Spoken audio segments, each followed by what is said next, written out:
Welcome to the season finale of Superman and Lois TV Talk. This is our episode for Season 1, Episode 15, Last Sons of Krypton. I'm Frank. The voice you just heard, the voice of Krypton, will be played by Robin Burge in this performance. Hello. Guilty. I am Zeta Robin. Nice. Zeta Robin. Yes. And joining us for this performance will be the inimitable Derek Russell. How do you say that? Generally, you don't. Generally, you don't. Generally, would don't. you care to step outside? There you go. Hi, I'm Derek. Thanks for joining us on this season finale of Superman and Lois TV Talk. I'm just reiterating what Frank said at this point. Yeah. Hey, just so you know, we're all here for the season finale of Superman and Lois TV Talk. We said we would be, and we did it. Well, I just want to add that it's the final episode of the season. And that's what I'd like to add. It's also the season finale. I actually don't think... Do we have a preview for next week? They didn't release one, right? Frank tried to look for one. I tried to look for one. I finished the episode and I was like, wow, that's crazy. I wonder what happens next. Wait. Okay, here's the problem. Can I just say this from the outset? Here's the problem with a show that has handed us season finale style cliffhangers at the end of almost every episode since the Steel reveal? Really? I mean, just about. Yeah, like holding the wrench. I mean, around there. Yeah, a little bit more. Man of Steel. Holy crap, more than others, but still. So when you get to the end of this one, which we'll talk in detail about when the time comes, it kind of just felt like all right, what's happening next week? Other than the fact that's the thing, right? You set yourself up to where you got to keep one-upping yourself, and then it's hard when you get to the end of the season to how do you put a bow on it, or how do you one-up yourself even more? Well, because it was also 98% of what has transpired this season was fixed. They wrapped up a lot. 97, 96. I keep going down. Who's counting? Yeah.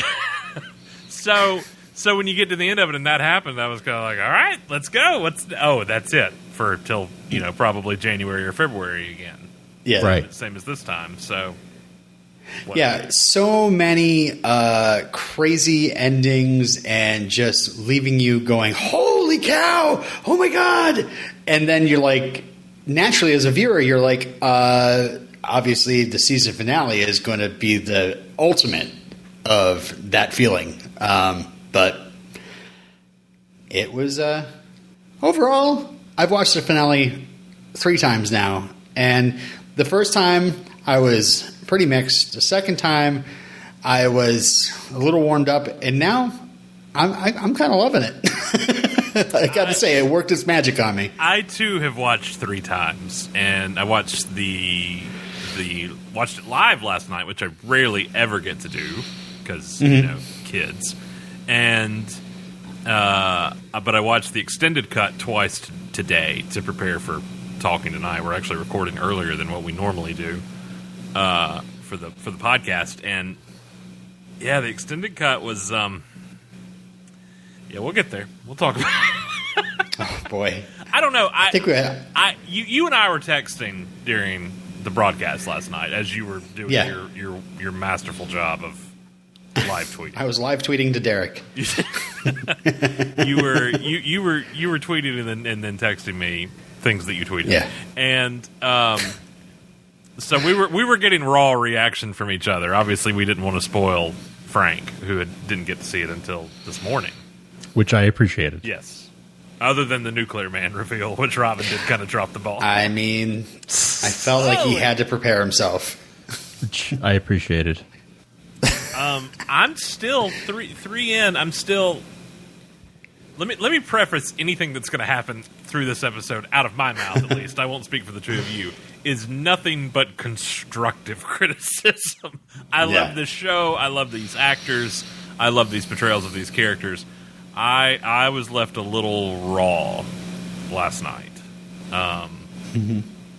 I was left, and I think it goes to show what they've delivered previously on Superman and Lois.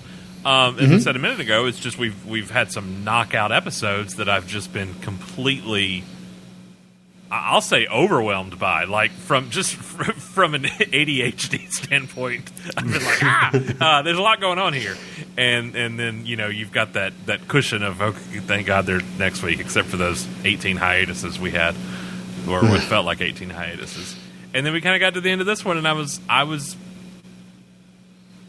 underwhelmed has such a negative connotation, and I don't mean it that way, but I was just I was anticipating a little higher stakes given the build-up of what had unfolded since January. Okay. I don't know. We'll talk more in detail. I'm hoping you two can convince me otherwise. Again, not disappointed, didn't dislike it, but expected more from it. Yeah, I think we should tear it apart a little bit. Not tear it apart, like tear it to pieces. I mean, like let's take it down. Dissect is the word you're looking for. Let's get into it. Yes. Yeah. Let's put it on the autopsy table and rip it open with a scalpel. Let's do a post-mortem. Yeah. Yes.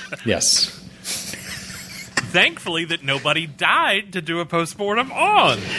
That's true. Oh gosh, that's true.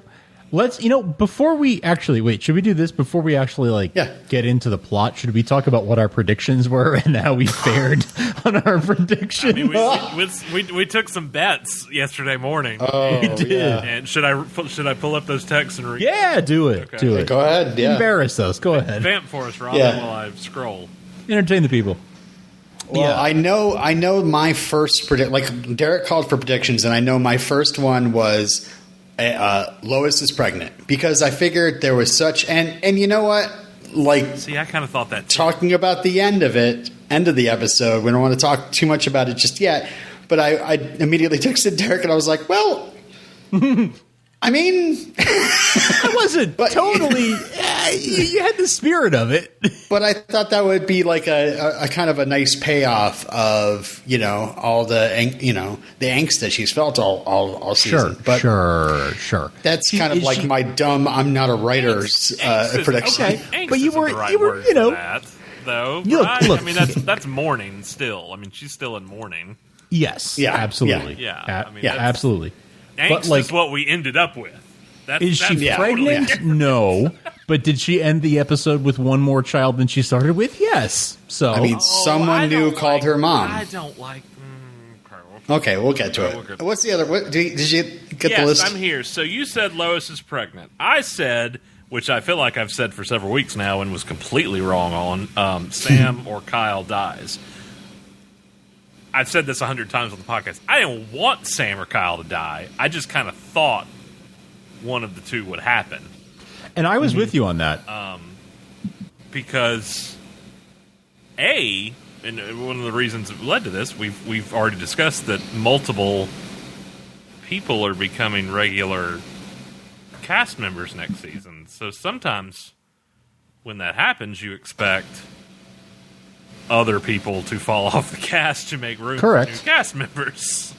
I mean, at this point, anybody, even recurring people, don't seem to be falling off the cast anytime soon. So I kind of expected Sam or Kyle to die. I'm glad they didn't. I'm very interested to see now what happens with Sam stepping away from active duty and spending time. So is he going to move to Smallville? That's a great question. Absolutely he will. I'm so glad Kyle didn't die, because I'm so glad of the progression of Kyle throughout the season. Yeah, and that he and Lois are very friendly and buddy now. Like I'm glad that they're all into it now. I think we all said Jonathan will be shown having an ability. I think that was all three of us kind of. I absolutely thought that was going to happen, and I thought it would be something simple. I'll point it out. Yeah, I thought it would be something simple that he only discovered himself and didn't share alone. Yeah. That he punched a log himself or punched a tree or something, and that it's just, or something was going to end up happening to him and he was able to survive. Yep. Whatever. But It did. I'll point it out. Okay. Yeah. All right. You're calling it? Mm-hmm. Jonathan has abilities? Jonathan has All abilities. right, we'll get there. Robin, this was yours. John Henry Irons' sister is his daughter. Please explain. Oh, I said this on the podcast, and I just wanted to make sure to put it down because I thought how interesting would it be that Nat arrived and then through some sort of timey-wimey thing, she shows up years ago. Yeah. So it's almost like a Supergirl, Superman thing, like the age, how it messes with the age. So maybe she assumed the identity of Irons' sister when really she is Irons' daughter, who doesn't exist on this earth. You alluded to that on the podcast last week, and I thought I felt like that was plausible. Like I didn't think that was out of the realm of possibility for this show, from what we've seen for this show. Right. Obviously not the way they went, but for what it's worth, I was with you on that. Frank, you said Talro is still somewhere inside Edge, or in the Eradicator, and he'll still want to reconcile with Kal-El. I don't. Obviously, that came true in a way. Kinda. Yeah. Kinda. We didn't really get a whole lot of resolution on Edge or Larr. We don't know what happened to him after that scene. Yeah. That was the last we saw of him. Crypto cuffs. He doesn't get ribs. DOD, because that's worked out so many times for both of them. Yeah, exactly. No ribs for you. Next. What else was there? I said either Sarah and or Lana will find out about Clark. I think I'm right. I think you're right, too. There was a moment. I think we're both thinking. There's a moment. Yeah. Okay. There's something else. Okay, we'll get to it. Okay, we'll get to it. There's something else, too. We'll get to it. Save it for the show. Oh, yeah. Wait. That's what? pretty much it, I think. Are we recording? This is I'm not. Should we start? Let's jump into it. I didn't record. Hey, everybody. Welcome back for the season finale of Superman and Lois TV Talk. I'm Robin. Is this the finale? Is this it? No wonder there was no promo for next week. There's not an episode next week? Wait, is today Tuesday? Am I out of a job? I think that was it for our major predictions. Other than one... Major predictions? Other than one that I... You all right, Frank? Other than one that I want to save... It's already been said on the show, so this isn't one I'm just making up, but I don't want to talk about this right now. I want to talk about it in context when we get into the discussion. Mm-hmm. Because I feel like it was a huge misstep. Oh, okay.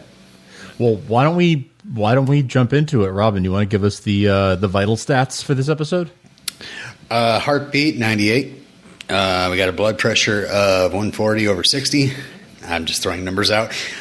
So this is the season finale of Superman and Lois. What? And it was called Last Sons of Krypton. Story by Christy Korzek and Michael Narducci, and directed by Harrison Wells himself, Tom Cavanaugh. Who did a tremendous job. He did. It was an excellently shot episode. Has he directed some Flashes before? He has. Yes, he has. Okay. So I kind of broke down my notes into big events, big story beats. So the first thing we deal with in this episode is the aftermath of Jordan's abduction. So the first thing I was thinking I really liked was just how sassy Leslie Larr is in this episode. I'm calling her the MVP because holy cow, does she deliver. Right, like really just jumping on John Henry immediately, right off the bat, like, you're going to fail again, which cracked me up. Well, I mean, what else? So much sass. She's back in handcuffs for the third time now. She's like, okay, let's go for the hat trick. And notice that neither Zeta nor the Eradicator had any interest in breaking her back out again. Like, hey, this time it's your fault. You're going to deal with it. I'm done cleaning up your messes. Both Zeta and the Eradicator. We get a nice slow-mo Cushing trio coming to the rescue, which I liked. I liked a lot of the slow-mo in this episode. I don't know. It worked on me. And let's see, what else? We see Zeta possessing or talking through Jordan. Guys, this did not work for me. I just was not liking. And why? Everybody else has been eradicated, does not talk with a different voice. Kyle didn't. Derek didn't. Who else? Lana didn't. Nobody talked with a different voice. When Clark was Zod, he didn't either, did he? No, that was right. That was his voice. They might have tried it with Alex and it didn't work. It just didn't sound right. It wasn't. I kind of wonder if there was a creative choice there that Clark didn't need it to be his son's voice, like that would have been too much or something. Too much of an emotional. I could see that. To hear his son saying those things to him in Jordan's voice. I don't know. That's kind of how I explained it away. A little bit. Okay. But it didn't bother. It caught me off guard at first, and then it didn't bother me again. It just, for me, it was very awkward. Every single time he talked, my mind was immediately thinking so did Alex lip sync the voice of Zeta, or did Zeta ADR Alex talking? I was constantly focused on that. I wondered the same thing, Robin. My mind went to the same place of which way did it go? Yeah. Was he lip syncing on set, or was it ADR'd after? I'm sure Alex said the lines regardless, and it was just dubbed over. Whether or not that's how it happened, but just from an acting standpoint, I have no. Why not just add a little effect to Alex's voice? Add a little something. Yeah. Dark or whatever. I buy that. Zeta did the dub. he did the dub. I don't understand. Okay. Did the what? He dubbed what? Zeta dubbed what? He dubbed it. It's Zeta dubbed over. He did the dub. It's not a guy. What is it's this, Zeta. Frank? He did the dub. It says there's one view and it was uploaded at 6 a.m. Have you seen it? It's hilarious. I don't know what we're talking about, and neither do the listeners, but that's for you guys. On the third time watching, I don't know. I might not be as smart a viewer of this. I didn't even notice that Zeta was slipping, even in the possession of Jordan, even in the first scene. His eyes go normal, but Alex didn't really do anything different. All of a sudden look around panicked or anything. He's just kind of standing there, and all of a sudden the red eyes come back on as if he took back over again. Because it was like Zeta was talking to Jordan when he kind of went out of it. He was like, "I'll use you, son of Kal-El, to whatever the line was." So after 3 times, I think I know it by this point. But yeah, I think it was very much a him talking to him kind of thing.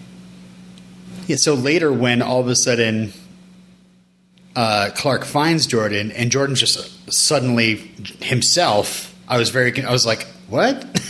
But I guess that was Zeta laying a trap. But anyway, my next major event is Grit versus Sass, and that is the grit of Miss Lois Lane versus the sass of Leslie Larr. And wow, I love this face-off. It was a long time coming. It really was. Because have they spoken since the reveal, or since at least Leslie tried to kill her in the cave, in the mines? Not that I recall. Still one of my favorite moments of the entire season. Leslie Larr has powers, and Clark's drops his head.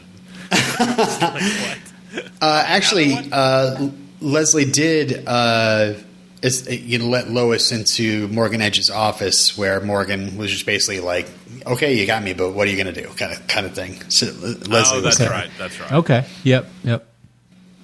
But yeah, she definitely calls out Lois "Hey, the whole world's in danger, and all you care about is this one person." How pathetically human. And then the soldier going, "Time's up," and Leslie's like, "I'll say." I was like, wow, Yeah, the sass. Major sass. No, sorry, major sass. Major sass. Major sass. There is some sass going on there, Miss Larr. Yeah. I mean, Bitsy held her own. She definitely showed how like angry she was and how she was gonna. I was waiting for the crypto knuckles to come out of her back pocket, but they didn't. They didn't show up. But we never actually learned her Kryptonian name, did we? Her real name's so. her Kryptonian name is Leslie Larr. Yeah, the Kryptonian name, I guess, is well, I guess From the House of Larr. Yeah. Well, I mean, Because her real name's Irma. her real name is Irma, Larr. but what? Okay, whatever. I mean, there Yeah, is no, her real name is Larr. Irma. Yeah. No, we never did. We never did learn what her Kryptonian name is. It's Leslie Larr. No, it's not. It's not that's her. Leslie. That's her That's not human a Kryptonian. alias. Why would you? Okay. She was just like Irma. That was her. How about Leslie Larr? as Morgan Edge's assistant? Can't go. Yeah, that was her. Okay. But I still think Larr, because we all when the casting notices went out, and we were like, oh, Larr from like '60s Superman Right. comics coming in there a little bit, but.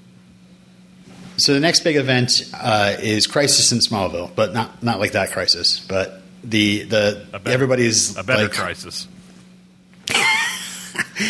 The citizens are still screaming at Sam, and this is right around the time the Cushings are like, should we stay or should we go? And like if they went, there probably would have been trouble. But if they stay, yeah, probably double. Yeah. So they really did have to let everybody know. I really think that Helbing and Co. probably regret giving that family 2 children. I was actually talking about that with our buddy Jason Spencer today, and he was like, "Why did they even give them a second child?" The acrobatics they have to do to explain why the second child is never around. She's a grandma's. He said, "Wait, they'll give her some scholarship next season." Yeah, exactly. They sent her off to boarding school, but only her. Yeah. Yeah. Yeah, well, I really do think that actress, the show suffered many different things because of COVID, and I think one of the things was that kid couldn't always be there to be in the background of the family scenes. I think because she's under 12 and couldn't be vaccinated. I don't know if that's the same in Canada as it is here, but I think that's probably why. That and whatever restrictions there are on child actors under a certain age and the amount of hours they're allowed to work.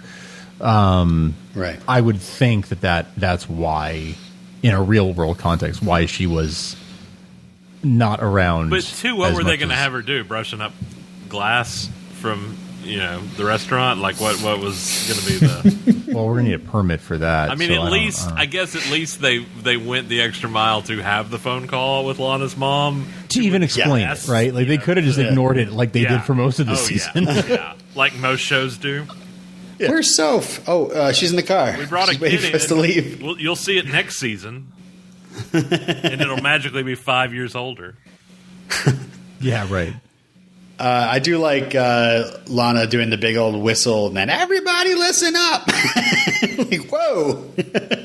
I felt like that sort of solidified that she's the new Martha Kent, and she's sort of the new spiritual leader of the town. Listen, and soon to be. Listen, that stance at the end, she's running for mayor. That's season 2. Mm-hmm. That's the season 2 storyline. Give me that storyline. I'm so down.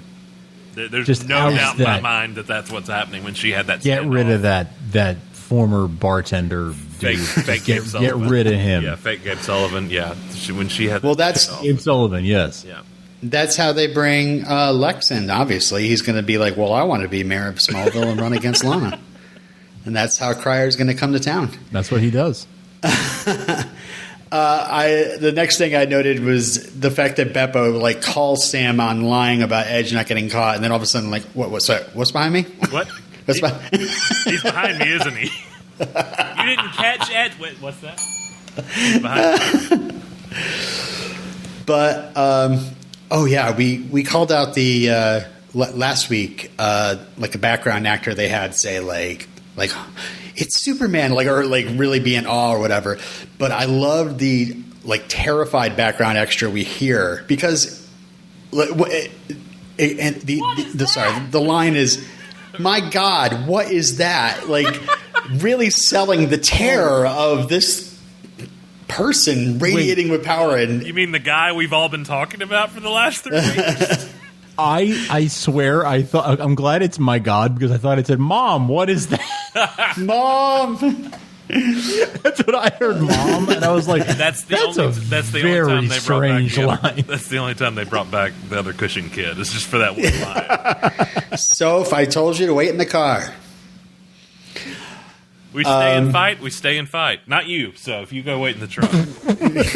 Very nice truck, by the way. I don't know if if I've just turned a blind eye to that all season, but I'm like, if y'all are worried about money, that's like a 2020, really expensive truck right there. Before you leave town, maybe sell that and downgrade a little bit. It was a gift from Edge. Yeah, right. Well, no job, but you can have a truck. Company car for Lana. I mean, husband and wife both possessed by dead Kryptonians, but I got a Z71 out of it. So there's that. Life is full. Pa Kent came back from the grave to try to talk him out of taking it, but you don't take that truck. I know where that money came from that paid for that truck. My next note is John Henry trying to stop Edge, but then it's knocked away. And I gotta say, he's got to get a better power source. That suit ran out of energy 3 times in the finale. It was ridiculous. Same battery that's in my iPhone. Wait. They're lithium. The lithium. They are lithium. They're lithium? Not dilithium. At the beginning of the season, wasn't that suit powered by kryptonite? Like, how is it powered now anyway? I forgot about that. Or was it powering the ship? Yeah, I totally. He's looking around for kryptonite so he can get power for his suit so he can fight Superman. I don't know. Well, was it powering the suit, or was it his energy? Where was he using it to be able to fight Superman? And then, obviously, that became not part of the issue anymore once he was not fighting Superman. Well, he's fighting somebody Superman-esque. I don't think kryptonite would have had any effect on Edge whatsoever as the Eradicator. Oh, I see. I meant to power the suit, but yeah. I don't think that would have had any. I think much like Brainiac in season 5 of Smallville, that it would have had no effect. Why? But was it an reference? I mean, I don't put any money in for that, do I?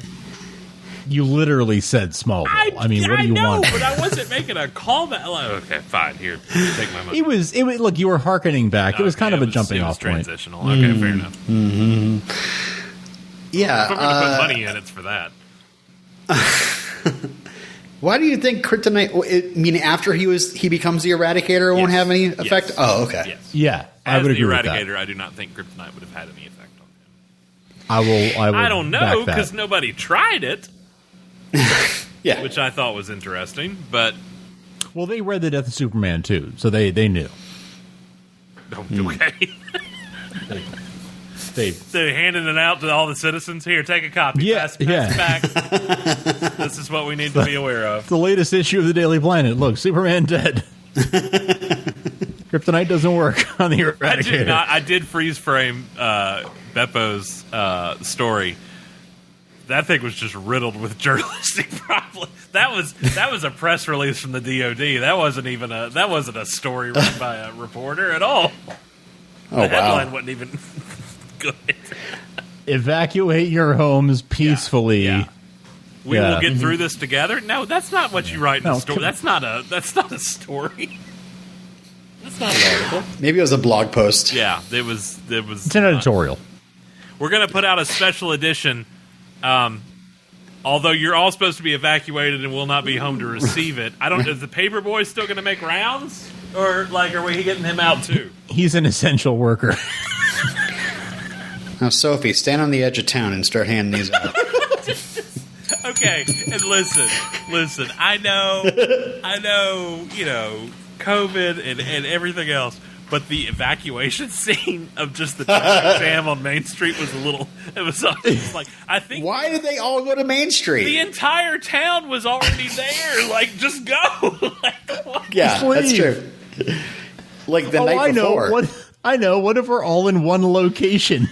What if we all huddle together in one place as one target for him to hit? I get Smallville probably has hermits, but I'm like, is this it? Is this everybody just in the middle of downtown? And then also... Wait, how many hermits do you think Smallville has? What's that? 17, 18 at least, I'd say. It's Kansas. There's bound to be. Where does that come from? I don't know. Just the reasoning of, like, I mean, the Cushings went home to pack and then they left. But so everybody went home, packed, and ran back to the center of Smallville and were like, hey, get out of the way! There's got to be outskirts. There's other roads to get out of here. This isn't the only road in town. You came back to the military outpost? All right, so Edge eradicates and powers up using a geology experiment by heat visioning and eradicating XK and beaming at these soldiers, I guess. So, I mean, I guess it's from a standpoint of Edge never wanted to become the Eradicator.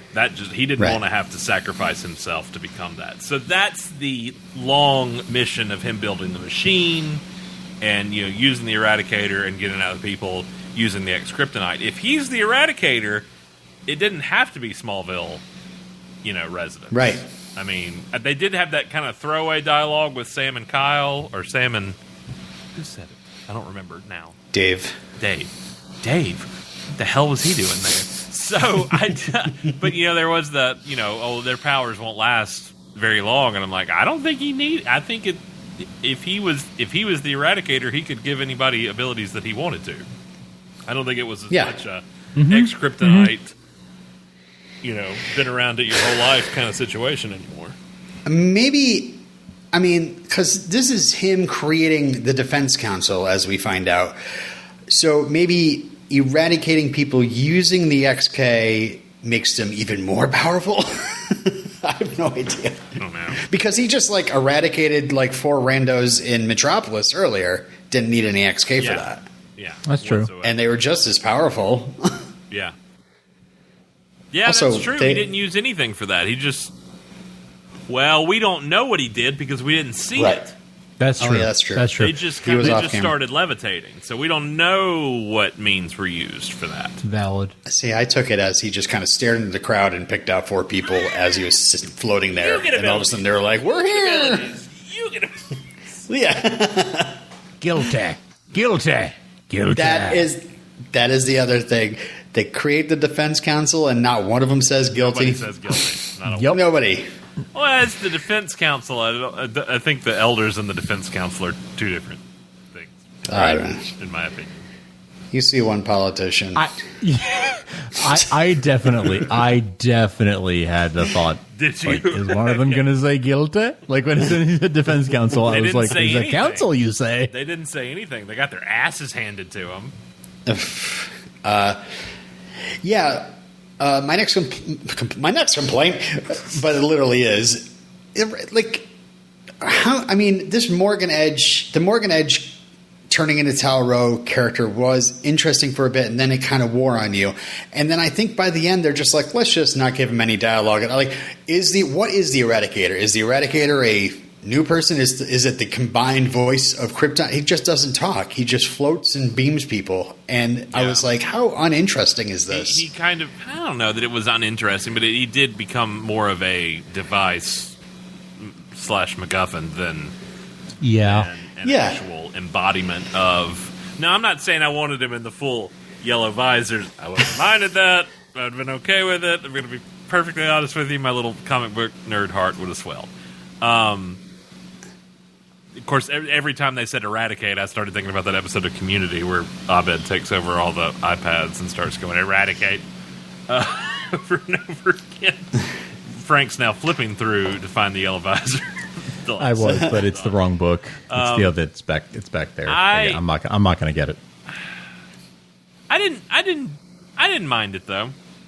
I'm not. Okay. I'm not with you on that completely because what more is there for him to say at this point? I mean, that was kind of the whole point. Was he didn't want to do what his dad was forcing him to do, and then there was nothing else left, and he gave himself over to it when holding out for a hero failed beforehand. So I don't know. It didn't bother me as much. I would have liked a little more with him at the end, though. After it was proven that he wasn't gone. Definitely. So not eradicated. So didn't sacrifice himself. So what was that all about? There's always another way. Everybody can be saved. That's Superman. I don't even think Superman was like, I'm going to save Tal. I'm going to beat him. Tal is gone. He's been eradicated. He is the voice of Krypton. It was never even a discussion. That means Zod's still out there. Honestly, we have seen nothing to indicate that he's not. I was surprised we got a Zod reference in this episode. Which feels like a choice. Like, I feel like they left it open in case they ever want to bring him back. Like, I'm not saying they have intentions of bringing him back, but they didn't want to close themselves off in case they decide to bring him back. That's what you Tal did say to Zeta, he's gone. He literally said that. Yeah. He didn't say why. Yeah. Okay, or where he went to. Okay, you're right. He did say I felt like that right. was the show going like, don't worry, we're not doing that. But they can if they want to. Like, there's no reason why they can't if they. It is kind of weird. We've had at least 3 different, totally different. Well, I guess maybe you could argue even 4 Zod iterations in the less than 10 years from different mediums. I mean, it's kind of excessive. Yeah.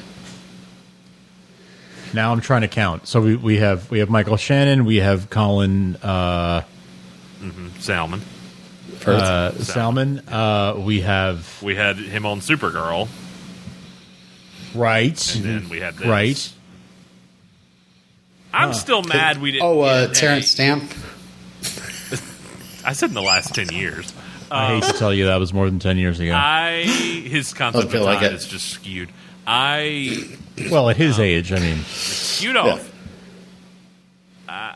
I'm still mad we didn't get, the son of when Tal was talking to Jordan, we didn't get the son of Kal-El will kneel before Zod, or something like that. I still feel like that was a misstep to use. If you're going to use Zod, swing hard, like go all the way with it.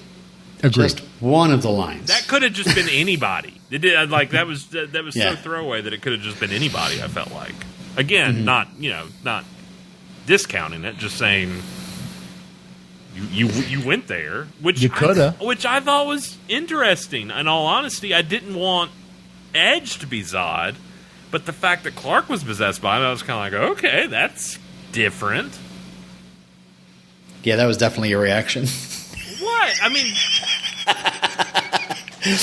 that's a storyline we've kind of already almost seen before. Yes. That didn't end up happening, and then ended up being possessed by a billionaire. So kind of similar. But no, But again, if you're gonna use Zod, use Zod. Like, just right. Yeah, that's how I feel too. Like, if you're gonna use Zod, like go for it. Like, it's sort of like, first of all, don't use Zod lightly. Secondly, if you're going to use him, use him. Yes. Mm-hmm. It's like there's a Zod recipe or something. Mix well for 20 minutes. Hair of Kryptonian Kowakian monkey lizard. Use generously. Sprinkle in raw anger. Okay, so the next big scene is the whole Clark versus Jordan. Like, he's actually fighting his son, fully superpowered. In a volcano? Yeah, Apparently. around a volcano. Yeah, Around the volcano? I wasn't sure because Yeah. we were in the nuclear plant at the end of the last episode from the Right. pilot. Right? That's what I thought that was. yeah. That's how the episode begins. Yes. They're in that area. Yes. Mm-hmm. But I like the big Jordan scream, and we see like different locations, and we hear his voice echoing. So imagine that night you're just walking around, and there's just godlike voice, Jordan. It is Jesus. That at least that reminded me of Superman the movie when he can't save Lois. Yeah. Yeah. Yeah. That's yeah. the scream, right? It gave me that vibe. Guys, if you had told me that Tyler was just gonna like absolutely nail this 2 years ago, and Right. again, I have nothing against Boys. boys. I loved Tyler and Bitsy in those crossovers. I just felt like they were dealt the hand they were dealt. And they have Yeah. they've just mastered the chemistry between the two of them. Amazing. Which makes it all the more annoying that they didn't even get a scene together after everything was said and done and fixed by the end of the episode. Whatever. Anyway, but if you had told me 2 years ago that he was going to be like up there on my Superman lit, like up there, I Yeah.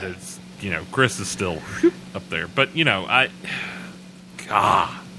have so enjoyed this portrayal, and Bitsy's portrayal as Lois has become one of my favorite Loises, and I don't know, man. I've thoroughly just the entire ride of the last 8 months has been very fulfilling to watch For sure. them grow these characters in front of us.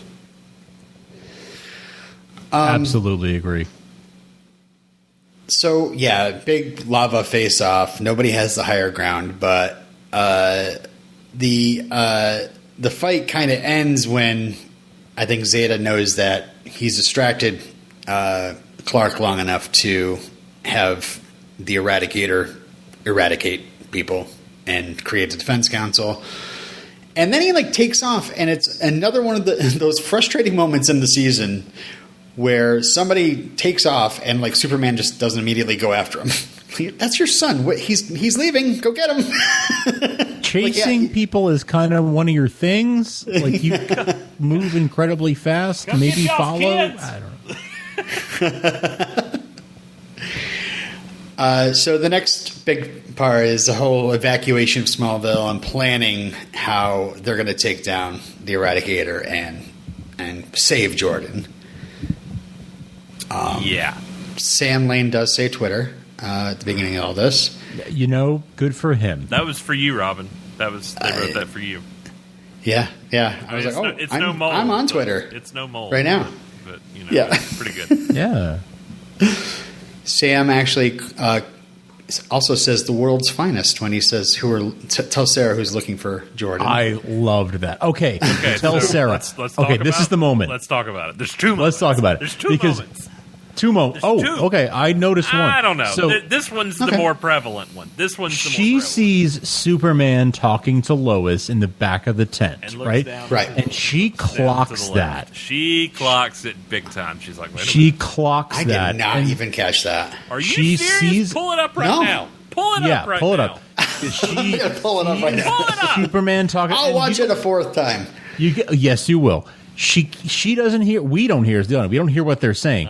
But you see But Superman she sees and the Lois two of them together, title. and she's like, She clocks it, and then Sam is standing right in front of her, and so she you notice that, and then she turns to Sam, and she's like, "Is Jordan okay?" or whatever she says, or do we know where Jordan is? And he is dismissive at first, but then he's like, "Whoa, okay, let me give you the You care the about him. attention You you love deserve. him, You so- care." He said, "I love you" before he left. Let me give you a second. In "Oh Mother Where Art Thou," I incorrectly said, because it was subtle. This was far more direct, I felt like this was apparent. Apparently not to Robin. But it was, two parents. They were both his parents. Yes. Right. Mom and Dad. You and your puns, both of you. So, no, I really... I said in that episode that I thought Lana caught on when Superman said her name. Oh, yes, you did say that, yes. Because there was like this brief like pause, and then somebody, Sam or Steele or somebody came over and said, something and interrupted it. But that was just, I guess, nothing. This was a lot more blatant to me. Not blatant enough. Apparently not for Robin. I did catch something a little odd when Sam leaves Lois and Clark to talk alone. He makes he closes the flap. He pulls his tie and his flap falls. And I was just like, why did they? That's not going to that's not going to change anything. Yeah, why did they make that the effort to show that? He called him Clark when he's talking about Zod. He's like, Clark, when you were, and I was like, quit calling him that. Yeah. Okay. Lois did a bit of that too, and I was like, there's people around. So let me back up just a little bit, and I don't think anything happened here, but I want to talk about it.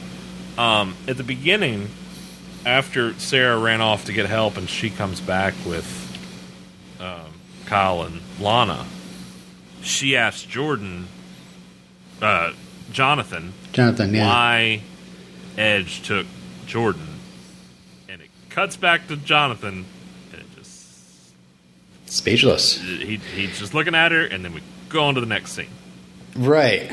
So the whole time I'm waiting for the end of the episode for a scene between Sarah and Jonathan at the barbecue or whatever at the end, where he walks up to her and he's like, "So, our secret's safe with you," or something like that. Where he's yes, that would have been cool. Where he filled her in. Now I understand why that's kind of emotionally manipulative for it to be Jonathan and not Jordan, and trusting her with the secret. Although it didn't really have to be Jordan. He didn't necessarily have to out Jordan having abilities. It could have just been like, "Look, my dad's Superman," which I don't think Jonathan would do, but they set that dialogue up, and then cut back to him kind of staring, about to say something, cuts off. Then we see her in the tent looking. Mm-hmm. Right. So I kept waiting for the reveal that she knew. And I think she knows. She's on. I think she has a hunch. Yeah, I think she has a hunch at least. Honestly, last week, I mean, they didn't hang a hat on it, but the moment where, and Robin, you and I talked about this last week, where she is, eavesdropping on Clark and Lana, and then Jordan makes a reference to something they said, and she's like, "How'd you hear that from all the way back there?" Yeah. Right? Like she didn't clock it in that moment, I don't think, but it was like I think it's something that probably sticks in her brain of like, that was weird. And enough. If she has enough of those moments, eventually she will figure it out. I think she may know now. She may at least know about Clark, or at least have a hunch about Clark. I mean, there's a potential that they gave us cliffhangers that we really didn't even realize that they were necessarily. Exactly. There may be things that don't pay off until next year, and we won't realize. Right. Yeah. And that may be one of them, because I do think I did notice her looking at Superman differently. It was too. The Lana thing was subtle earlier in the season, but I felt like that was way too blatant. I agree. It felt. I'll have to watch it again. Yeah. Immediate reaction upon seeing that. Yeah. That's so cool. And I really didn't even put it together with the Jonathan thing at the beginning until the look in the tent. But I don't know. Robin, pull it up. That's a good call. I don't think anybody wants to listen to me sit in silence and then go, "Oh." I can't believe you missed. You of all people, you're really sorry. So it's all it, and it too. It cuts to her while other people are talking, right, Frank? Aren't Sam and Kyle having a conversation? Exactly. And the camera's just on her. It's on her, looking at them, but you don't hear what they're saying. Clark and Superman, Lois, and then it cuts back to her, and she kind of looks down, inquisitive, like she's thinking, and then it cuts back to Sam and Kyle. It was a little. It was not jarring, but it was enough to make you go things that. Yeah, it wasn't jarring, but it was. It felt deliberate. Yes. Just my felt like a choice. So I'm going to go ahead and call that I got one right. I think you might be right about that one. Sounds like you nailed it. We won't know until season 2, but I have a hunch. I have a hunch that you might be right. Probably was just an editing choice and not at all. But look, you may be right. I may be crazy, but either way, So the plan is Oh, I love that little moment of Jonathan coming into the tent and asking what they could do or whatever, and John Henry is like, "Look, son, how about you and me see if we can throw something together?" Like him calling Jonathan's son is, more complicated as we get to the end of the episode. Like, are they really going to kind of toy with allegiances and things between parents? But I thought it was nice that Jonathan was looking to have some sort of connection with John Henry and got rejected in the last episode. In this episode, John Henry's like, come on, son, let's take care of this together. So they're owning some of their CW-ness. Yeah, exactly. Like when that happened at the end, which I kind of saw coming as steel was falling from the sky. Toward the end of the episode, I was like, nah, and having his little flashbacks, I was like, yeah, we're heading in a direction here, aren't we? But I was like, that's the most CW thing they've done yet. Honestly. All right. The next Jonathan moment, the whole like, here's all the weapons I borrowed, like unloads like a bunch of rifles. Like, behold my weapons. Borrowed. Oops. Stole. This little moment I didn't catch until rewatching it after seeing how this storyline ends up, where Sam drops Lois off at the farm and he's like seeing if she needs any more help, and she tells him, "You go take care of the world, I'll take care of my family." And so I thought Sam probably drove back to camp going, "You know what? I don't want to be sitting at the command center. I want to be protecting the people I love, and one of them's already gone." 100%. Yeah. That is the moment that's the moment that precipitates his leaving. Yeah, the DOD. Yes, it's because of that moment, and he echoes it when he explains what he's doing and why he's doing it.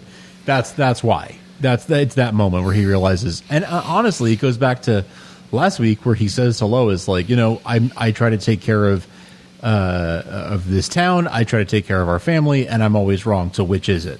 And it's sort of realizing, you know what, maybe I just need to focus on family and leave it at that. I thought it was a great end to this whole season long fight between Sam and Lois, and Sam and Clark. Regarding this, the animosity has been building. Not to a pressure cooker point, obviously, but I think that everything that surrounded it made Sam step back and see. And we saw episodes earlier where he tried to get rid of 7734 and stuff like that, and Superman told him no. Like he's not the same Sam Lane we saw in the pilot. When you're a 5-star general, and you are walking into a teenager's daytime kegger, you really need to reevaluate your choices. That's all I'm saying. Yeah. It's a very teenage Kansas thing to do. To like, well, the world's ending. We're having a kegger. Let's. I don't think that's limited to Kansas. 2 p.m. on a Wednesday. Very crafty. Oh man, so crafty. The ABVs are so high. So yeah, they decide that they're gonna the thing they're gonna do is hit Edge really, really hard with the hammer, and Superman is going to hold him in place in order for him to hit him with the hammer really hard. Jonathan, of course, speaks for all of us and says that's really the plan. Gonna throw a hammer at him. Is what we're doing. Which I don't know. So. But we get a little bit of a callback. We've got the 80s headphones from the reminiscence in between things and events and all that. And we also get Kilgrave's gun. It makes a return as well. So I like how they're kind of like paying off the greater conversation that Clark and Lois had. It's like, you can't do this by yourself. We've all got to diversify and do our separate things to be able to stop Edge, get Jordan back, etc., etc. And she goes, it finally kind of gets some callback to his anxiety and his his depression and things that have been left on the floor a little bit since the first couple. I think so. Since Jordan first started playing football, any sort of problem he's had was revolved around. Sorry, Siri just talked to me. Revolved around his powers developing, not his autonomous anxiety. ship locked onto your position. Guys, I gotta go. Siri wants you to know that your power needs to be rerouted because it's about to die. I could watch a whole spinoff of Steel just arguing with the AI. Skates. Not helpful if it already happened. Yeah. Another thing I was thinking, like, oh man, we're pulling out all these different things that from the show that could be used to fight Edge and his minions. Why don't we pull? Where's Tag? We should pull Tag out of whatever cell that Sam's got him in. Where's Kara?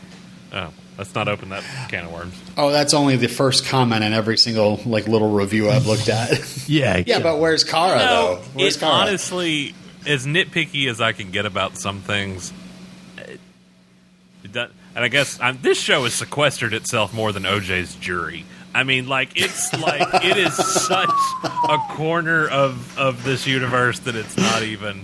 And I'm fine with it. I mean, you could make the argument that Kara is still in the Phantom Zone at this point. Yeah. For that. Honestly, But where's the Flash? Where's Legends of Tomorrow? Like, why? Come on. Right. Look, why don't they all call each other? I'm so happy that this has been left to its own sandbox. You could ask that reading most comic books. Well, where's the rest of the Justice League? Where's the rest? Where are the rest of them? Where are the rest? If you want to ask that question, you could ask that question a lot. You can literally ask that question on those other shows, except for when it comes time for a crossover. Exactly. So that's why, because what was the point of merging all the Earths? If you're like, I mean, you could have just left it the way it was. You could have. But as somebody who loves Supergirl as a show as much as I do, I'm not bothered by it because that's been the status quo in the Arrowverse. They only call upon one another when it's convenient for the script. So it's not new. It's not new. It's not new that Barry didn't call Oliver more. It's not new that Kara didn't call. Well, she's on another Earth, but still, it's not new. So, I think this is secretly a huge revenge plot thrown by the most ultra fans of Supergirl because so many people watched the first season of Supergirl and was like, where's Superman, though? Why wouldn't Superman show up to help her here? Back when they had that CBS money. Yeah. Yeah. I don't know. Boys. I've just never... I've never sat there once and gone, why don't they just call Kara? And that's not a sexist thing. I'd say the same thing if Superboy had his... if Titans was in this universe and Superboy and Krypto were out there. I don't see that as a viable argument. Well, why don't the Titans call the Doom Patrol all the time, or vice versa? It'd be real convenient. It'd be real convenient to solve Smallville's problems if Ray Palmer could just come in and buy out Morgan Edge. There's so many scenarios you could, but it's just. It just is. The show is. That's another show. That's the answer. The show is better for what it has done for itself. Yes. Not interlinking those things. The Diggle thing was still ultimately a little left field. I mean, Oliver got a name drop before Kara did on this show. Yeah. And that I think that's just proof in the pudding right there of how well this thing does on its own 2 feet without having to be beholden to an interwoven, quote unquote cinematic universe or television universe. Sure, that's just my argument. I never once during that episode last night did I ever think I don't understand why they're just not calling Kara. Everything the decisions made, the plan put forth made perfect sense to me, and I was in for it. It's not about her any more than her story is about Clark. It's not about Kara. This is about Superman and Lois. and unfortunately, connecting these shows though does make people just leaves them open to that, and it's true. Super cool for crossovers, but that show will unfortunately be done. That show will be done here in however long and that's left, and Arrow's done, right. and Black Lightning's done. So I mean, you have Flash and Legends left, and I'm perfectly happy. I think there's been some discussion that the next crossover would be a Flash centric thing where those characters would come to Flash instead of spreading it around. But I think I heard like one at a time, more like a stretched over multiple episodes. So I mean, whatever, that's fine. But I think all that to say, and I feel like we're just repeating ourselves at this point. It was not an argument of mine. It wasn't a nitpick. Yep. Right. So we go to there were a lot of really cool shots in this episode, and I thought the shot of Jordan and the rest of the possessed council just up in the clouds, charging up in front of the sun. Just standing in the clouds. Yeah, I thought it was really cool. That was cool.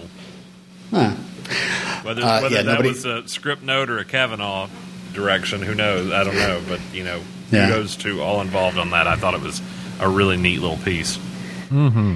And how about that cavern of ex-kryptonite that Edge walks into? Like, we hadn't seen that, but boy, that looked awesome. That was super cool. The biggest mine of them all. And then him, like, walking along the side, his fingertips dangling against the crystals as he was walking through, and then that sunlight little gladiator pouring in. But look, I didn't even really notice until probably my third viewing of it that when the hammer does come down, and that the cavern is just obliterated around. Like, I didn't really realize when they were standing outside there at the end after he saved Steel and Tal's there on the ground, like that they were in the same spot. Like, that didn't even clock for me at first until I saw it that again and realized that whole cavern just obliterates when that hammer comes down.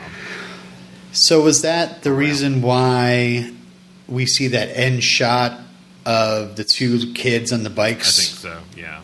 Looking down and seeing a couple army. I was like, am I supposed to be seeing something here? Well, there's just like sign. Saying like there's no XK anymore. There's a sign there now that says no trespassing. No trespassing. U.S. Army, property U.S. Army or whatever. I think that was more of the focal point and just than having the kids. Although, there's no fences up or anything. Yeah, you don't put good fences up. Anybody could creep in onto your property. Just saying.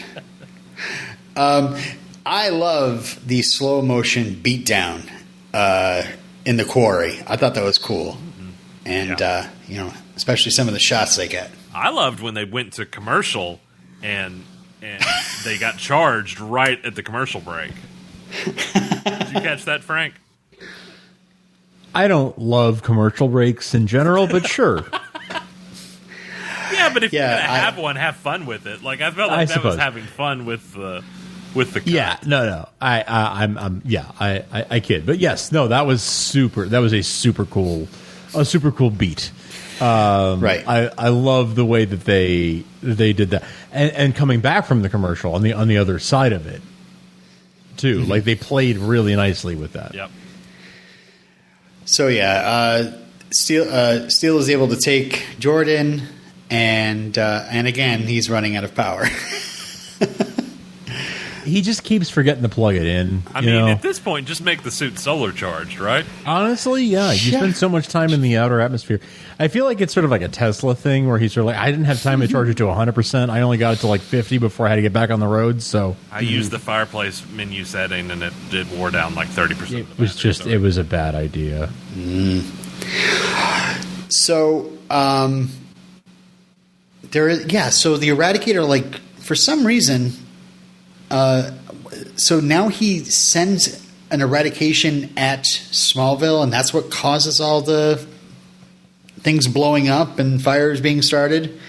Like, because there's this blue light that comes down and just starts hammering down on Small. Everybody's running for cover. What was that? I mean, was he just like, I'm going to blow that town up? I assumed he was not successful in hitting anybody with the rays to turn them. But I assumed because he didn't have the visor. He didn't have the visor. That's true. You got to wear that yellow visor. Same. I thought that the goal here was to turn all of Smallville into and then the world subjects. Yeah, and then as Beppo said, the world. It's just strange, like the whole thing. It's like smashing up and blowing up the town. But what if it hits a person? It just like turns them into a Kryptonian.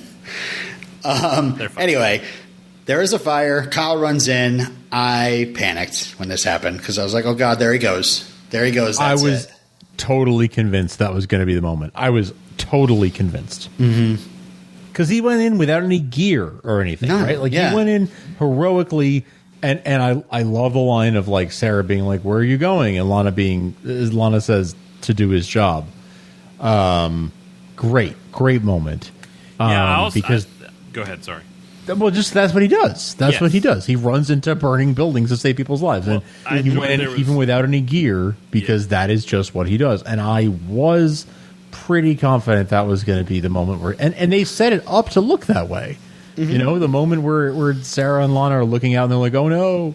They wanted you to think he was going to die. They wanted you to think Steele was going to die. But they set us up to think that, and I fell for it. I took the bait. I liked that in the diner there was a very quick cut of Lana protecting Emily, who had her, earlier after the whole thing. There was one thing that I felt that needed to have one thing. There was one thing that I thought would have worked better if they had either Sam make a toast at the barbecue or Superman say in his interview with Beppo not to blame the Cushings. That would have paid. I don't know. That would have paid off a little bit better. Okay. I'll see that. I see that. But I also. Go ahead. Sorry, Robin. I feel like that there was a new dynamic where now the Cushings and the rest of the town, it was like all of the town, including the Cushings, against a common enemy. And that bonded them. Yeah, I guess, that whistle at the beginning, and then somebody was like, "I thought you guys left already," and it was like, geez, pick a lane, like read the room. There, we got bigger things going on right now. And I don't know. I just, if there had been some grand gesture by either Sam or Superman, somebody in the know, that obviously it wasn't their fault that any of this happened, that could have been said or done that would have. But but honestly, I think we did ultimately get that payoff. I guess it would have been over and above to have that when we do have everybody gathered together at the barbecue. So clearly, most is forgiven. I think it's better that the citizens come to their own senses because they have all the information now, and they, if they think about it for 2 seconds, they would know that Kyle didn't know anything about this. Lana is questionable. She went in there with full knowledge. Things were happening, and maybe she could have tried a little harder to be like, "Emily, really, seriously, do not. Something awful is happening." Like, none of that. She was just kind of like, "Sure, okay, yeah." She was a little bit. I feel like, just to her credit, I love this Lana. I do too. Yeah, we know you want Clark and Lana to have a thing. We're well aware of your. Been shipping since day one. Stop it! Stop that! Wrong show. I do think. Speaking of wrong show, wouldn't it have been amazing if Kyle brings that woman out of the fire, and Sarah's looking and so happy, and then all of a sudden, like a meteor hits him? Oh my god! Or something like the explosion. And I'm like, oh man, it rhymes. It rhymes. Oh. It's like poetry. It rhymes. The woman's name was Sophie. I got to knock this Lana Clark business out of you. I don't care for it one bit. The name of the show is Superman and Lois. Lana. stop. I don't care for this Clark Lana business. And Lana you may quote all me. you want. You can love on, and I know that you love Lois more than Lana, so I know this is all an act too. Okay, all right, it may be. You stop trying to do that angsty crap. I will not have it.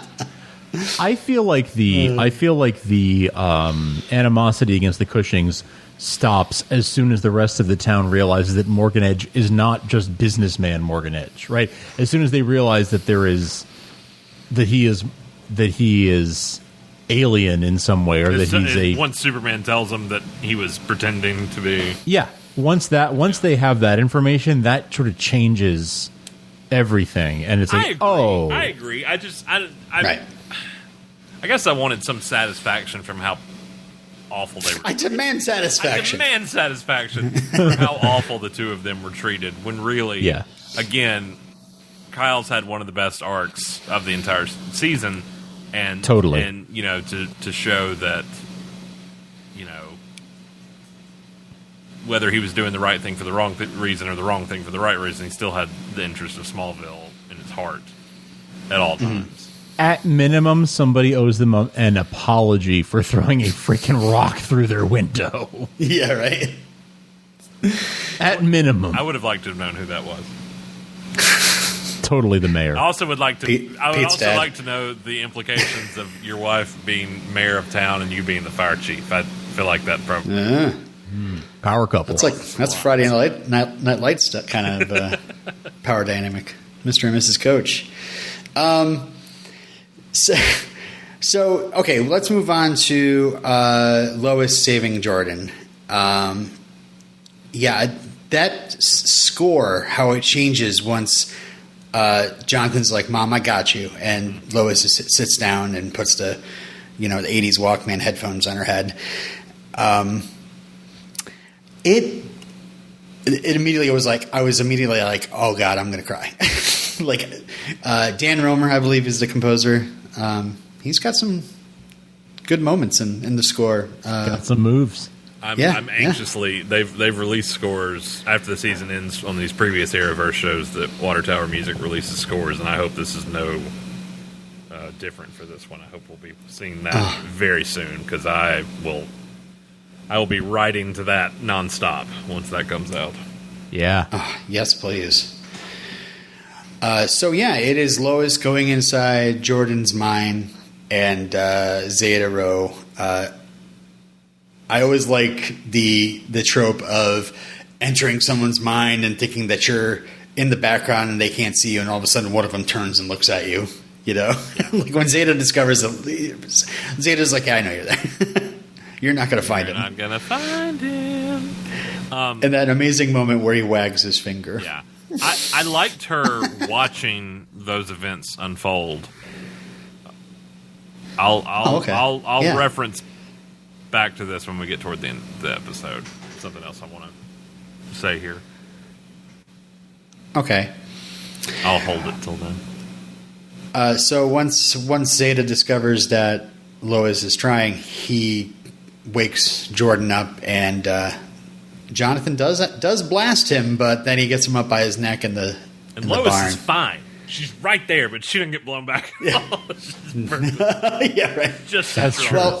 On him. Well, Lois had that blanket there, whereas Jordan did not get a blanket. So I've watched it 3 times now, and I still can't tell because of Alex's glorious hair that I'll never have anything as nice of. Is he still got the headband on? Is he still got the Walkman on when he's holding Jonathan up? Oh, right. Because how is she still in talking to him and then getting far enough back to go back to, which I loved going back to the pilot, that flashback where she's talking to him on the floor and Clark. I don't know how I think when the camera swerves, it cuts. And it's that same shot from the pilot. When it cuts back to them, it's new footage. I don't know how they did that, but I was sold on it. The echoey voices and everything, and her telling him how strong he was, and he's like, "No, he told me I was weak." He's like, "No, he's only saying that because he's afraid of you." Like all that whole. That was one of the best scenes in the whole episode. But I didn't. So good, but so solid. I didn't process it as well because I didn't look like he was still wearing headset on the outside. Oh, so that was distracting you? It was. Alex's hair always distracts me in a good way. I'm always like, you lucky bastard. Hang on to those locks as long as you can, boy. You keep every curl, son. You are just about the age where I started to lose them. So,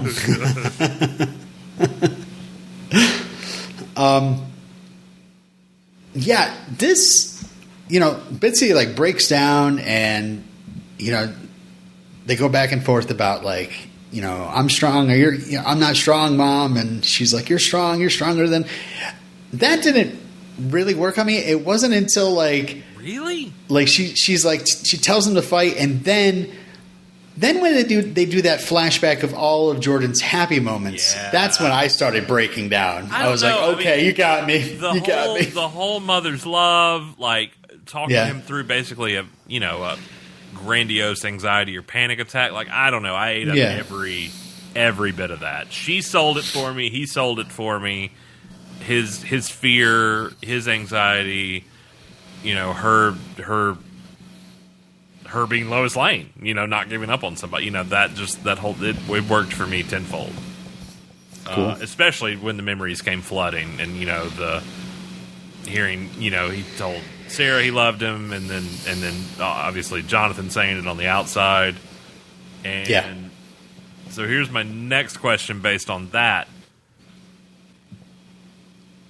Jordan flew, right? Because they didn't just drop. Jordan flew.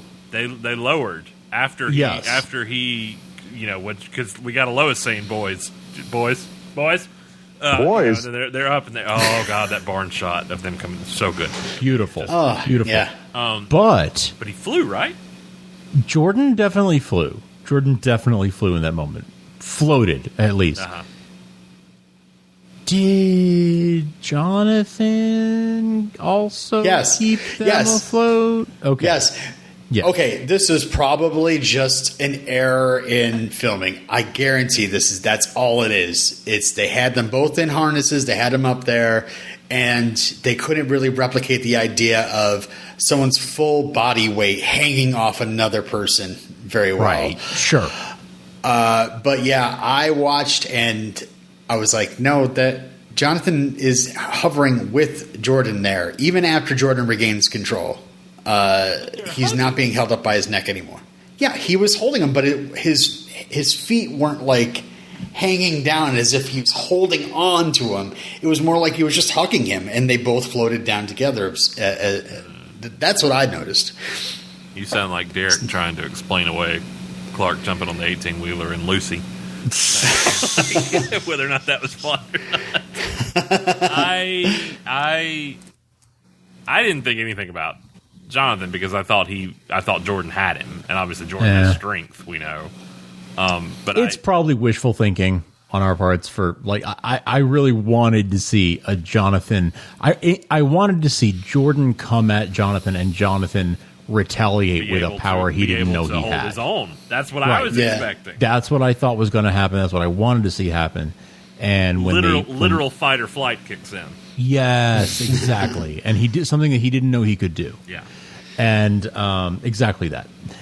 And we didn't quite get that, but I was sort of, when they were floating, I was like, is this going to be it? Is it going to be like, will Jordan go down and Jonathan stays up, or like what's going to? No, okay, no, maybe they're both floating then in my brain. I didn't even think about the floating until probably the second viewing today. I didn't think about it last night. Okay, but then when I watched it today and they started coming down, I was like, they're just kind of like slowly coming down.